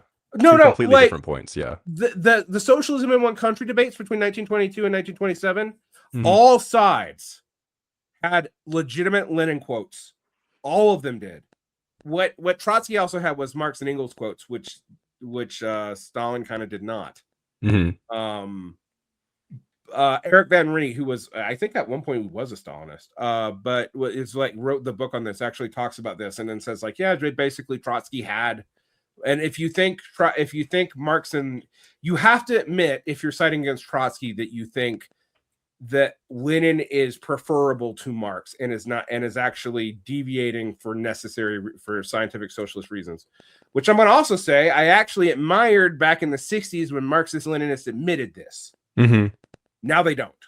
By and large, they're like, true Marxists now. Yeah. I'm like, but no, you're not. Like, there's nothing in Marx that talks about the primary and secondary contradiction. Like, that's not there. There's nothing even Stalin that talks about that. That's not implied. Like, I guess like Lenin thinks imperialism is concurrent to capitalism, which is what I think too. And universalizes it and becomes a bigger problem as capital develops. But like, he doesn't think that like colonialism is the same thing as capitalist imperialism, and Marxist-Leninist Maoists basically do.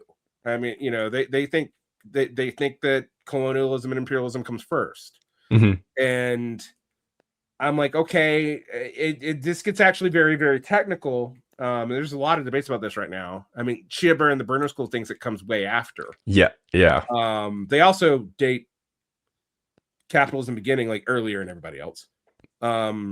Except for the Annal School, who dates it in like this 12th century. are libertarians who date it at the beginning of time. At zero. like the first time a person exchanged with another person, you had capital. I'm like, read Aristotle. You know that's not true. Yeah. These are the same people who say that Athens was a mercantilist empire, like ancient Athens, that had more square miles under its control than all of New York State.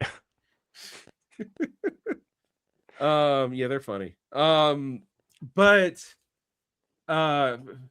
funnily enough, they've all become nationalists now, so I don't have to have these stupid debates anymore. Well, they haven't all. I mean, I actually kind of admire the three holdout true libertarians. Like, because they're very alienated by like my former friend Michael Rettenwald. Like that. It's like, wait, you're just a nationalist spreading like anti-Jewish and I'm like, yeah, man, this is what you guys have become. Like the opposite of what you said you are, even in the conservative coalition. Mm-hmm. Yeah, I mean, this is the problem with popular frontism. But I do think, maybe my last point though, I do think there's an ambiguity. Like I talked about United Frontism, I can trace the letters specifically, particularly the letter. I read all the letters around Critique of the Goethe program, like the ones back and forth, and it's very clear that the United Front strategy is consistent. What Marx was telling Bebel and the elder Liebknecht to do, but there are points where the popular frontists do have legitimate grounds. One is Marx's writing on the Civil War in America. Although I've complicated that by saying he didn't really think America was anywhere near developed enough to have that kind of proletarian revolution, but he wanted to make sure that that wasn't going to be the case, like that we weren't going to have like slavery capitalism. Yeah. That also goes back to your point, though, that the Popular Front might be only an effective strategy in an undeveloped country. Right. Because it was effective in China. We cannot, I mean, the United Front that kind of sort of is a popular front, but isn't, who was effective in China. It seemed fairly effective in early India. But the moment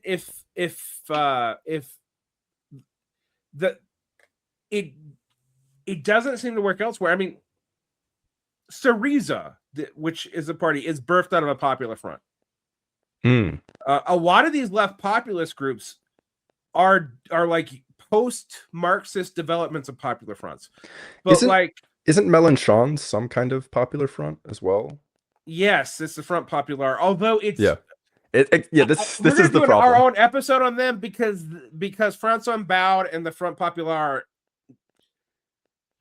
doesn't actually fit the pattern of either, and it's like its own mutation of left populism, with I think some progressive internationalists, but also some Bonapartist and class collaborationist characteristics that make me really uncomfortable. And I've also found it interesting that, like, outside of my friend who's an editor of the New International, no one in America fucking talks about François Baud, even though it's the only left populist movement that still really exists with any success at all. And to some extent, until like this year, was like gaining. It was like gaining support until about this year, right? But it has the same problem because the Front Populaire got kind of slightly stabbed in the side by the Socialist Party. So, and definitely by Macron, who they can't seem to unseat, even though he's like 14-15% popular. I mean, he is hated. Yeah.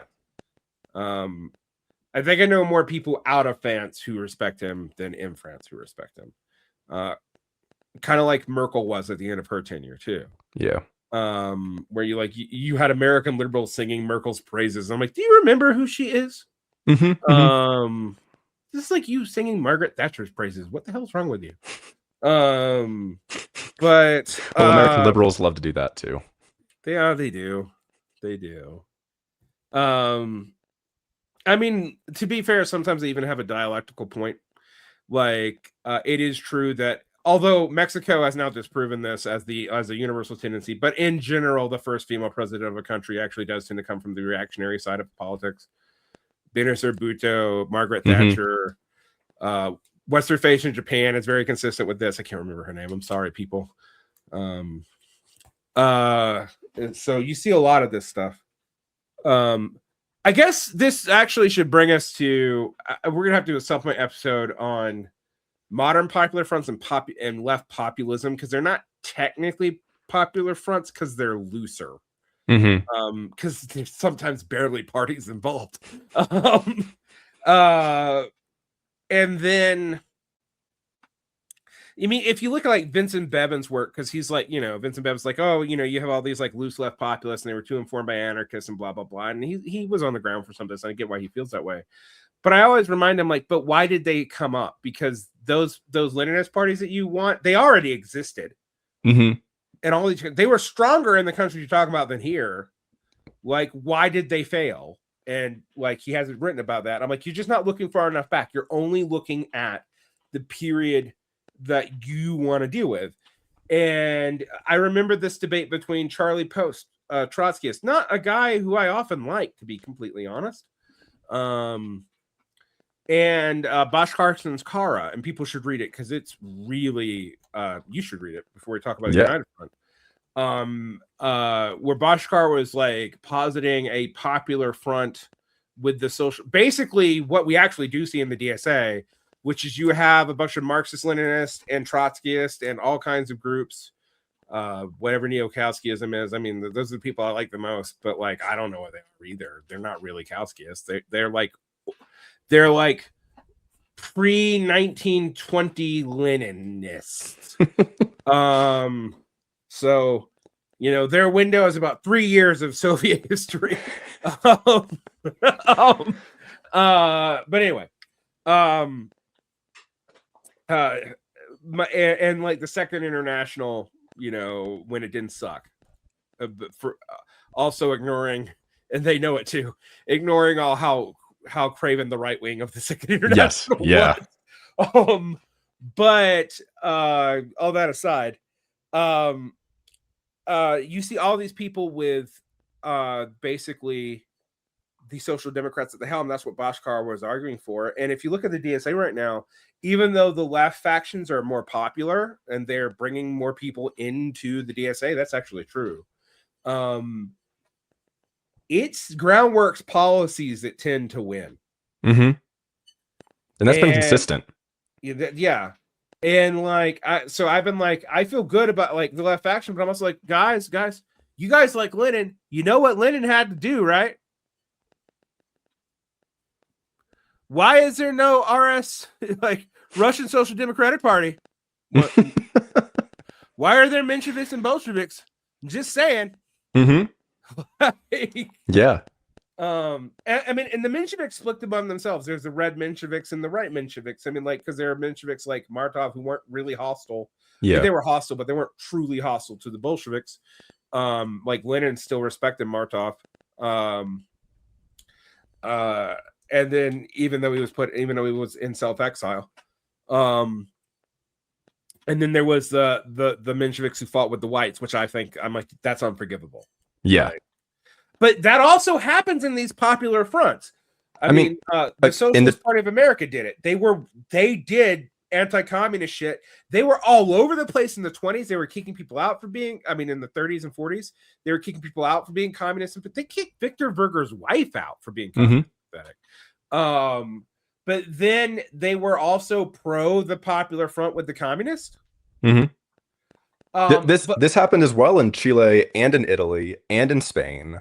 Right. Like this happened in every single instance that we have of a like actual like coalesced popular front. This is exactly what happened. Right. And it's socialists who do it, which is why like a lot of the MLs you meet today, like they're like popular front, that's from Trotsky's bullshit. But no, it's not. It's absolutely not. You don't even know what you're fucking talking about.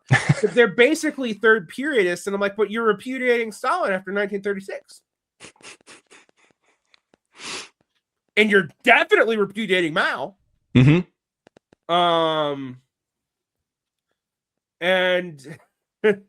Like when you talk about the masses and the people and not the proletariat, you're doing it on purpose.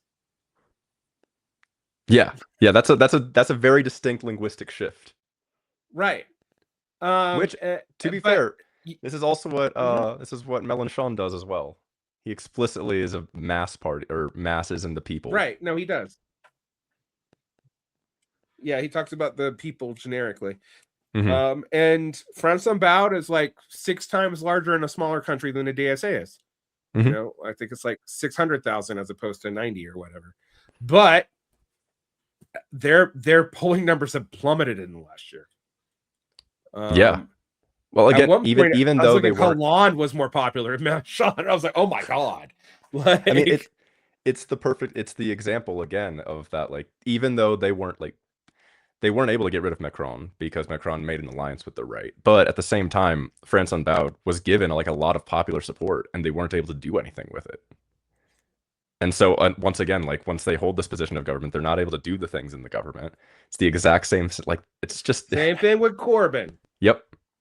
Same thing with. I mean, everyone told me, oh, I had all these MMTers and what I would consider right DSAers, and I know that they're still left wing people who are confused. They're still very left wing by the American, like groundwork is still the left of the Democratic Party. But all these people telling me, well, now that he's got, I forget if what's it, the finance committee or which committee was he put on as the head of? I think it was it finance or was it labor? Committee? Yeah, it wasn't labor. It was something that had a power of the purse behind it. That we'd have like progressive stuff done under Biden because the Senate Finance Committee or whichever one he was on. I'm actually look it up.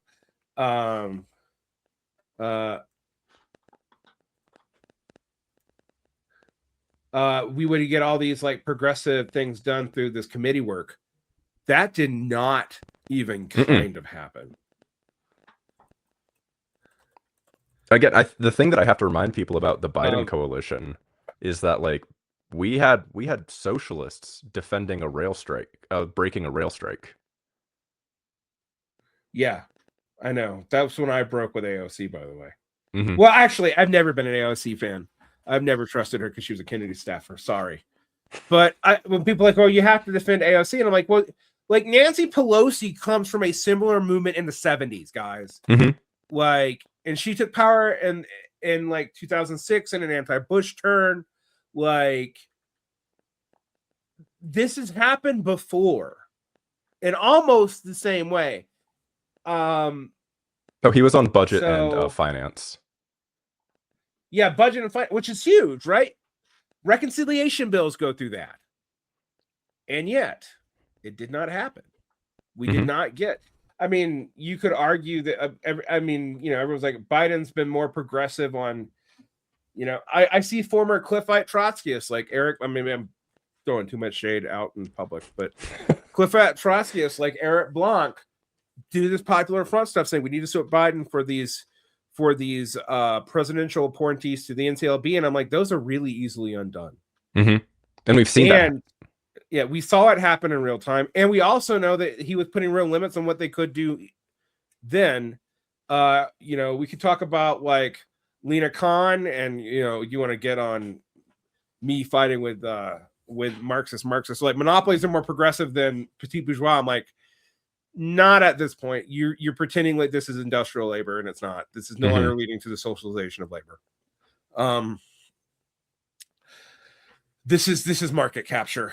It's monopsony power. That is not in anyone's benefit. But they have a very 19th century understanding of it. However, they are right that one of the things about neoliberalism and busting up the Fordist monopolies is that they did semi-petit bourgeois a whole lot of industries. Which enabled them to get around regulations, actually. But my point about all this is maybe there isn't a good side in picking which bourgeois is more progressive at this point in capital. Like maybe they both suck at this point. Yeah, maybe. like maybe there isn't a good side here. Like maybe allying with the bourgeois right now is not a great idea. Like any of them. I mean, I do admit that private capital, like if you look at what's going on, I think Jamie Merchant's really good on this. if you look at what's going on right now in it's private equity versus publicly traded equity. So it's one form, and they're calling private equity bourgeois is actually completely misleading. These are massive corporations, but they're not publicly traded in the same way. Mhm. So you have like public minded corporations versus private minded corporations. And there is a real battle, but that's an inter-bourgeois battle, and it's not like the big corporations are great for the workers. They are nominally better on certain things because they are less concerned about accumulation. Mhm. But for all of them who's like, oh, they'll do DEI and stuff forever. How fast did they drop all that shit? Literally like days. Like in days they did it. Like I was like, yeah, they pivoted immediately. Some of them were pivoting before the Trump administration came out because they realized that they had gotten market cap from that. I mean, I don't know how much I should be dropping, but I know people who worked for like progressive nonprofits who were trying to unionize, and that nonprofit was like waiting specifically for the election results, and literally the day after the election fired all of them because they knew that like they wouldn't be able to do anything. Like the NLRB would be useless. Right. So like yeah, they were shifting immediately. They were waiting. Yeah. So yeah, there's your popular front. I mean, there's your popular front. I mean, left populism is like the less organized form of popular frontism. Maybe we'll talk about that next time before we get into United Front. I don't know. We'll figure out what we do next because I'm going to wrap this up. But I do want people to think about this. Antifa is a classic justification for a popular front. I know anarchists are in it, but it's a classic justification for a popular front. It's the most compelling justification for a popular front, right? Even though if you actually look at what Antifa did, fascists were always defeated by their own internal contradictions, other rightists, and forces outside of their country. And no place that I can think of did the resistance win on its own. Mm-hmm. Nowhere.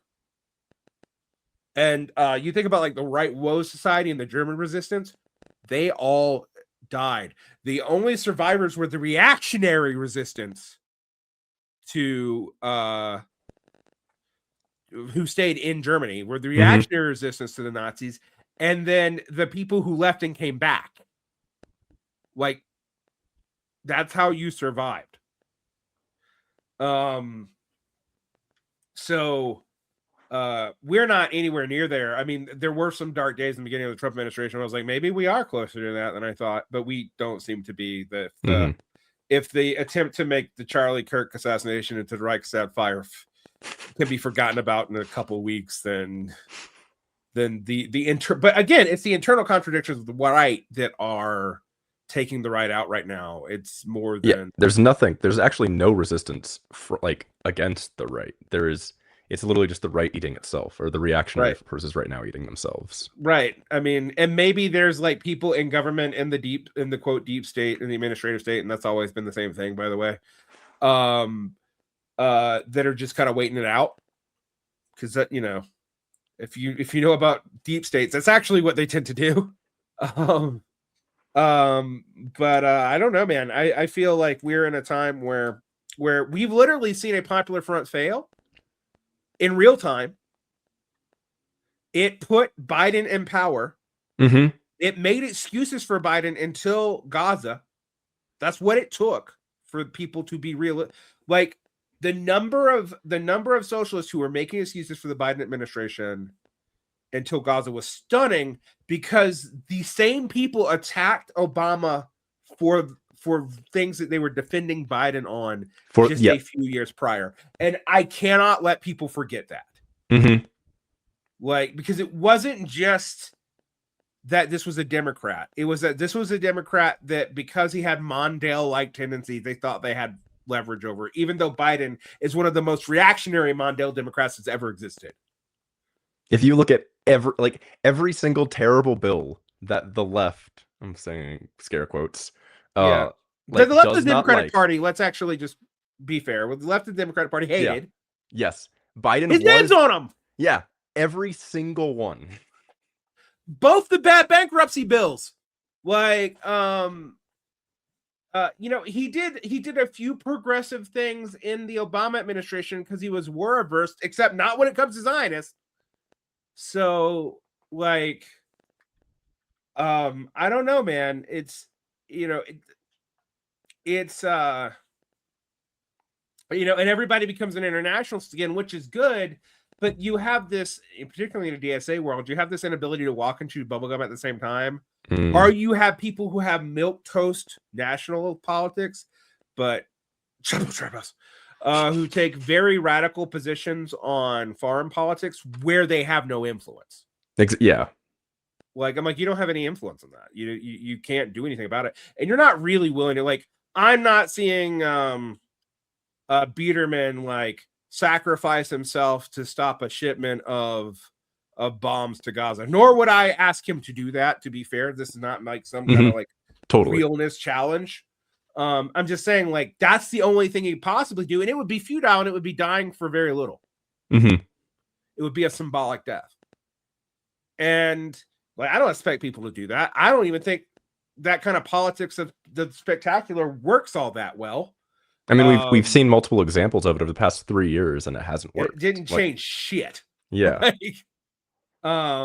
Whether it's spectacular to yourself, the set yourself on fire stuff, or if it's spectacular to others, killing Zionist liberal ambassadors, they don't seem to have any effect. Like, I don't even know that they have a negative effect. It's weird. Like, it's just there's no effect. Like, it's like nothing. Like, I used to think it breeded reaction, but I'm like, I didn't even see that. Like, it just almost it's a symptom of like, it's a symptom of like everybody. It's the same thing you mentioned with Charlie Kirk. It's like, if like that's going to be a Reichstag fire and everybody forgot about it, it's like everybody it's not affecting anything. None of these like events are doing anything. Well, I mean, Charlie Kirk, everybody hasn't forgot about, but it hasn't changed anything. And the right's like, we're gonna go and smash the left finally, and like they are at war with each other within a month. And I'm just like, and I'm always like, oh yeah, Popular Fronts don't work for them either. I was about to say that. It's like the Popular Front doesn't work for the right. Which you would think it has a right politics are inherently class collaborationist, and it doesn't even work for them. Because I will tell you, we're to do an episode of national fronts, which tend to be the right's version of a Popular Front. They do not have a strong track record either. And again, like I said, you'd think it'd be easier. Yeah. Like, their politics is actually more in line with collaborationism explicitly. But for like, it just fundamentally, I think the organizational structure just doesn't work. Like, you can't actually have that cohesion for long enough to be effective, for any of these individual groups to be effective in the thing they're trying to do. Because you know that you're going to be at war with the very people you're fighting with very shortly. Like, that's always the implication of it. The United Front, one of the differences is, and it doesn't have a lot of stunning wins either. I'm going to actually be quite frank with that. But one of the implications is these people can join you as you succeed fully. And interestingly, I pointed out, rightists do oppositional united fronts more than leftists, and that's the movements that tend to come up and be the next dominant movement until they get recuperated. The Tea Party, the alt-right. The alt-right wasn't that successful, but the Goipers, which are the alt-right's weird bastard Catholic children, the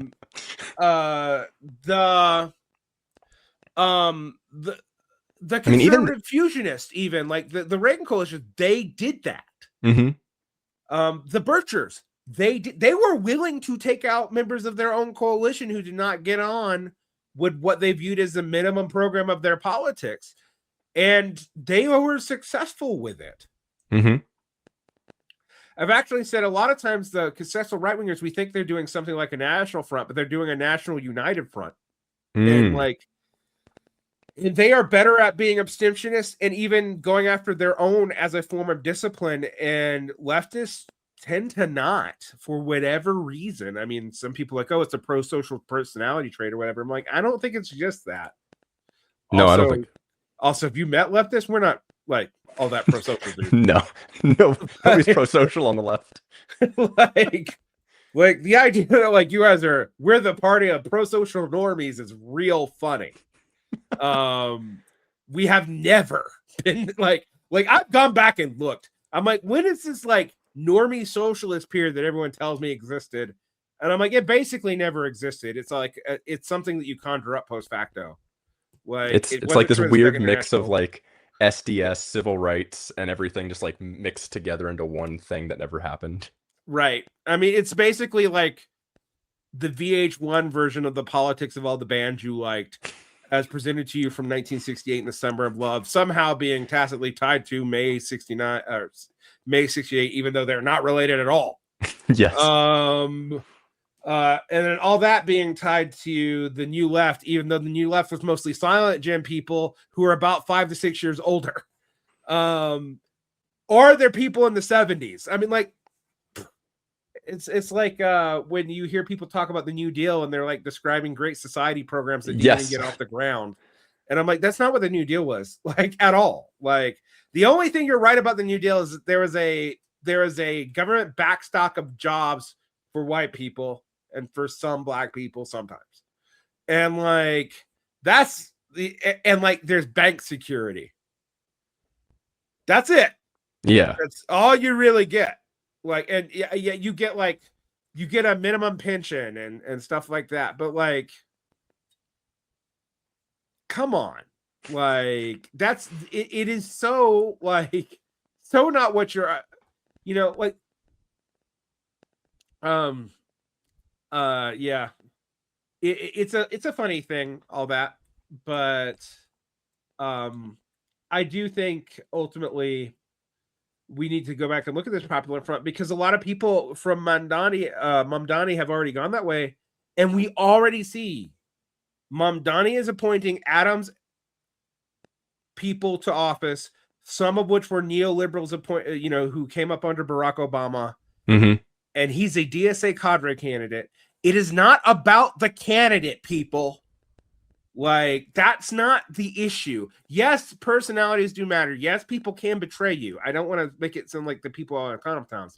Yeah. But there was no way for Mamdani to be successful and be more than 2 clicks to the left of Bill de Blasio. That was, and if you don't recognize this, I saw this with Obama. Yeah. People forget how like left, white, veering, because Obama attacked Hillary from both the left and the right.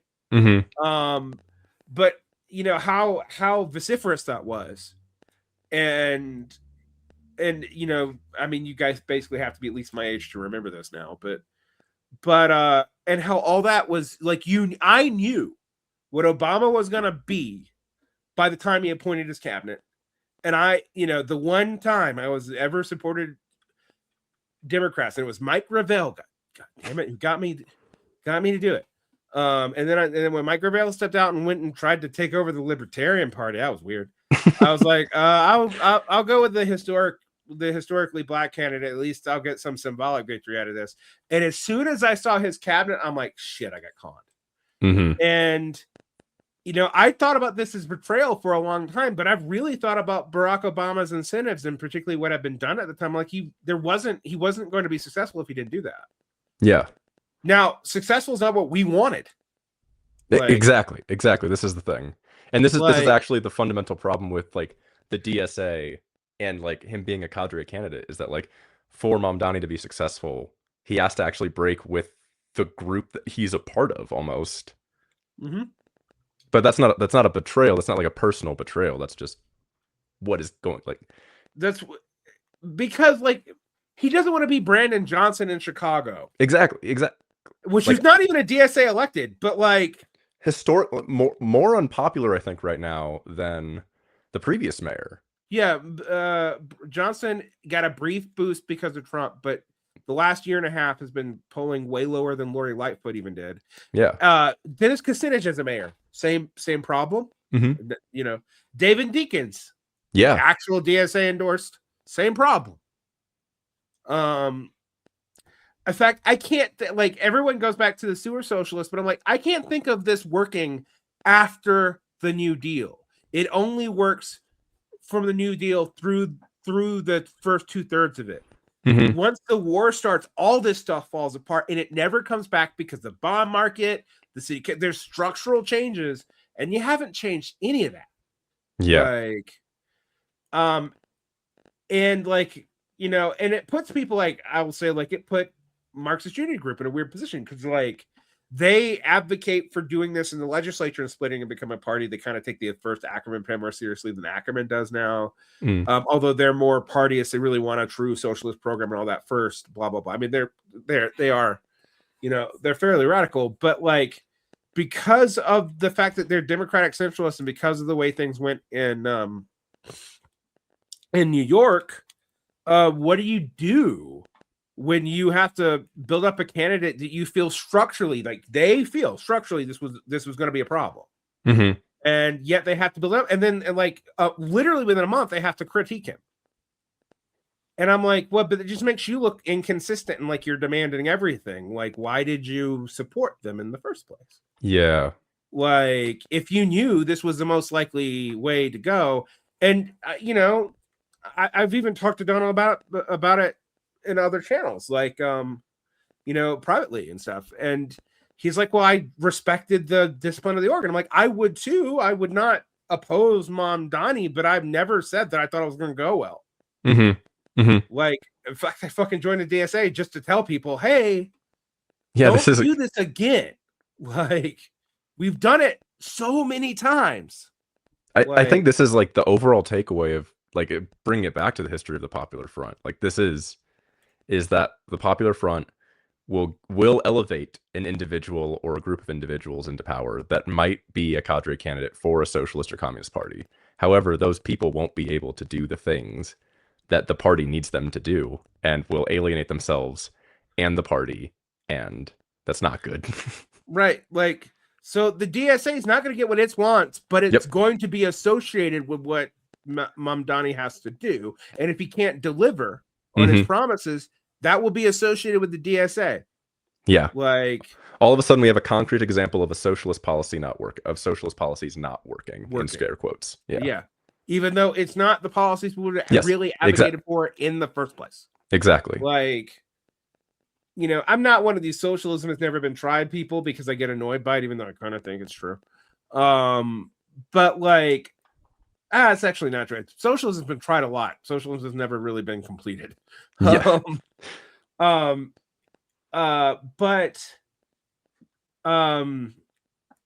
I do think this like we set ourselves up for this a lot.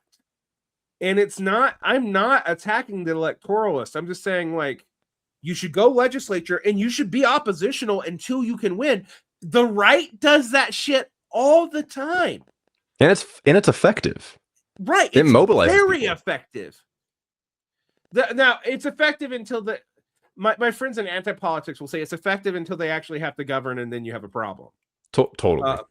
But like, if you want to build up just like proof that we have power, stopping shit seems to actually be more effective than trying to do positive policy because we can't control the policy.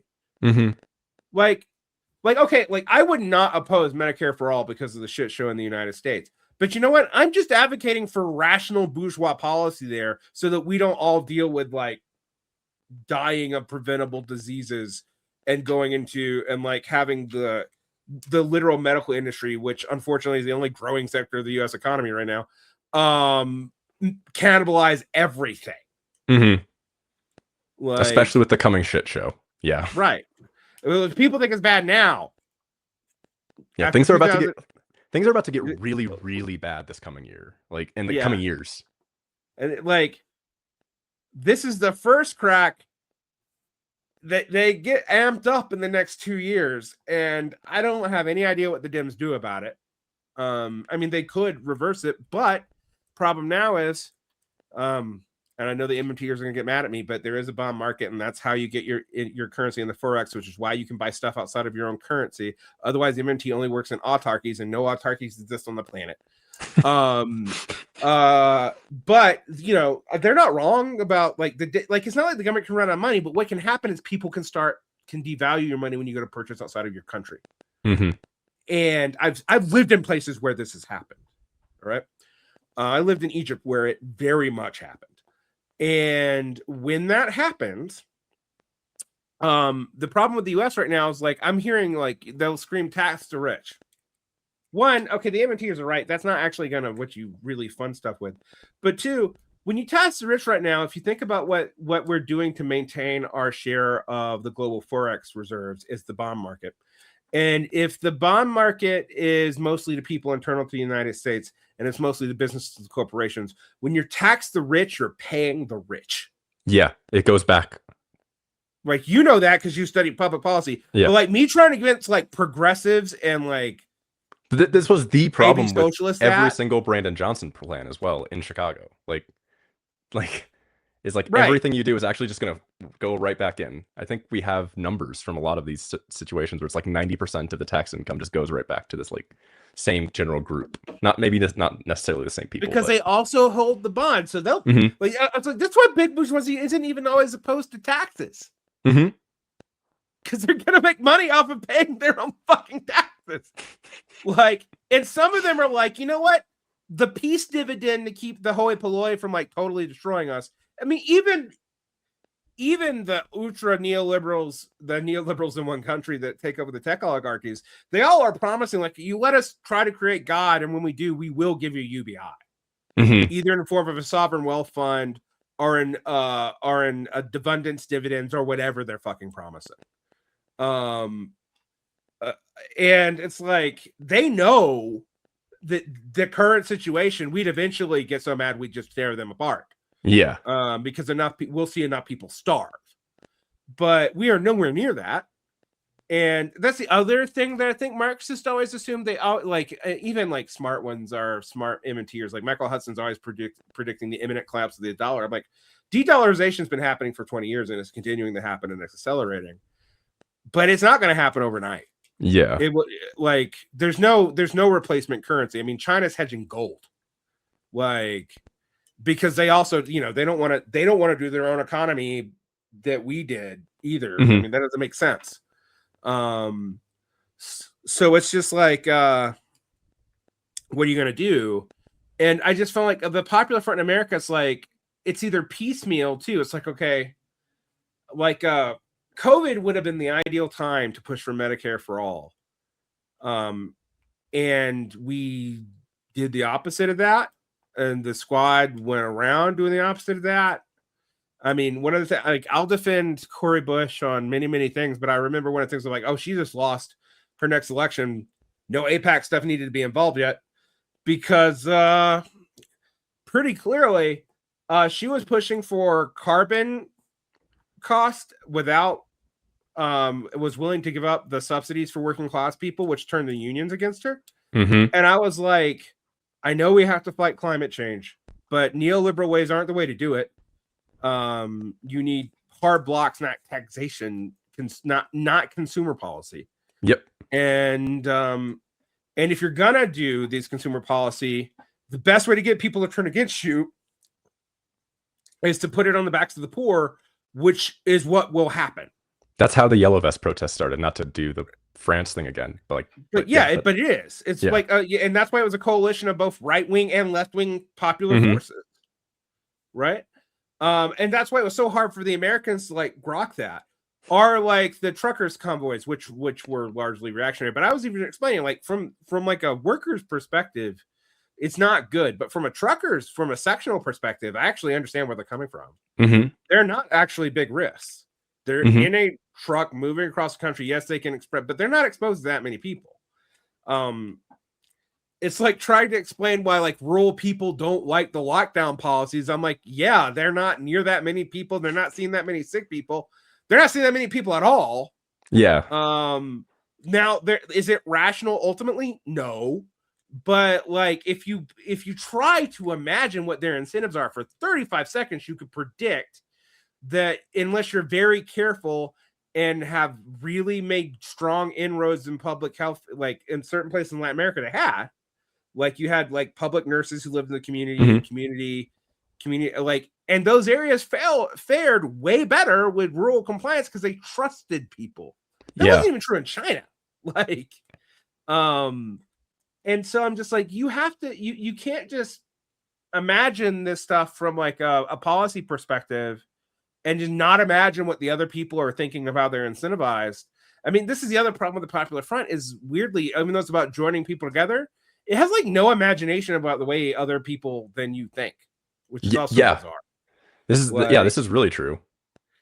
Because you're like, yeah, go ahead. People have everybody has static beliefs, and we're going to join together to like make sure our like combined like they're like where we intersect, we're going to actually work together for that one thing. But we're not going to worry about all of our differences, even though they're definitely going to come up, and we're definitely going to argue about it, and we're definitely going to split because of it. But yeah.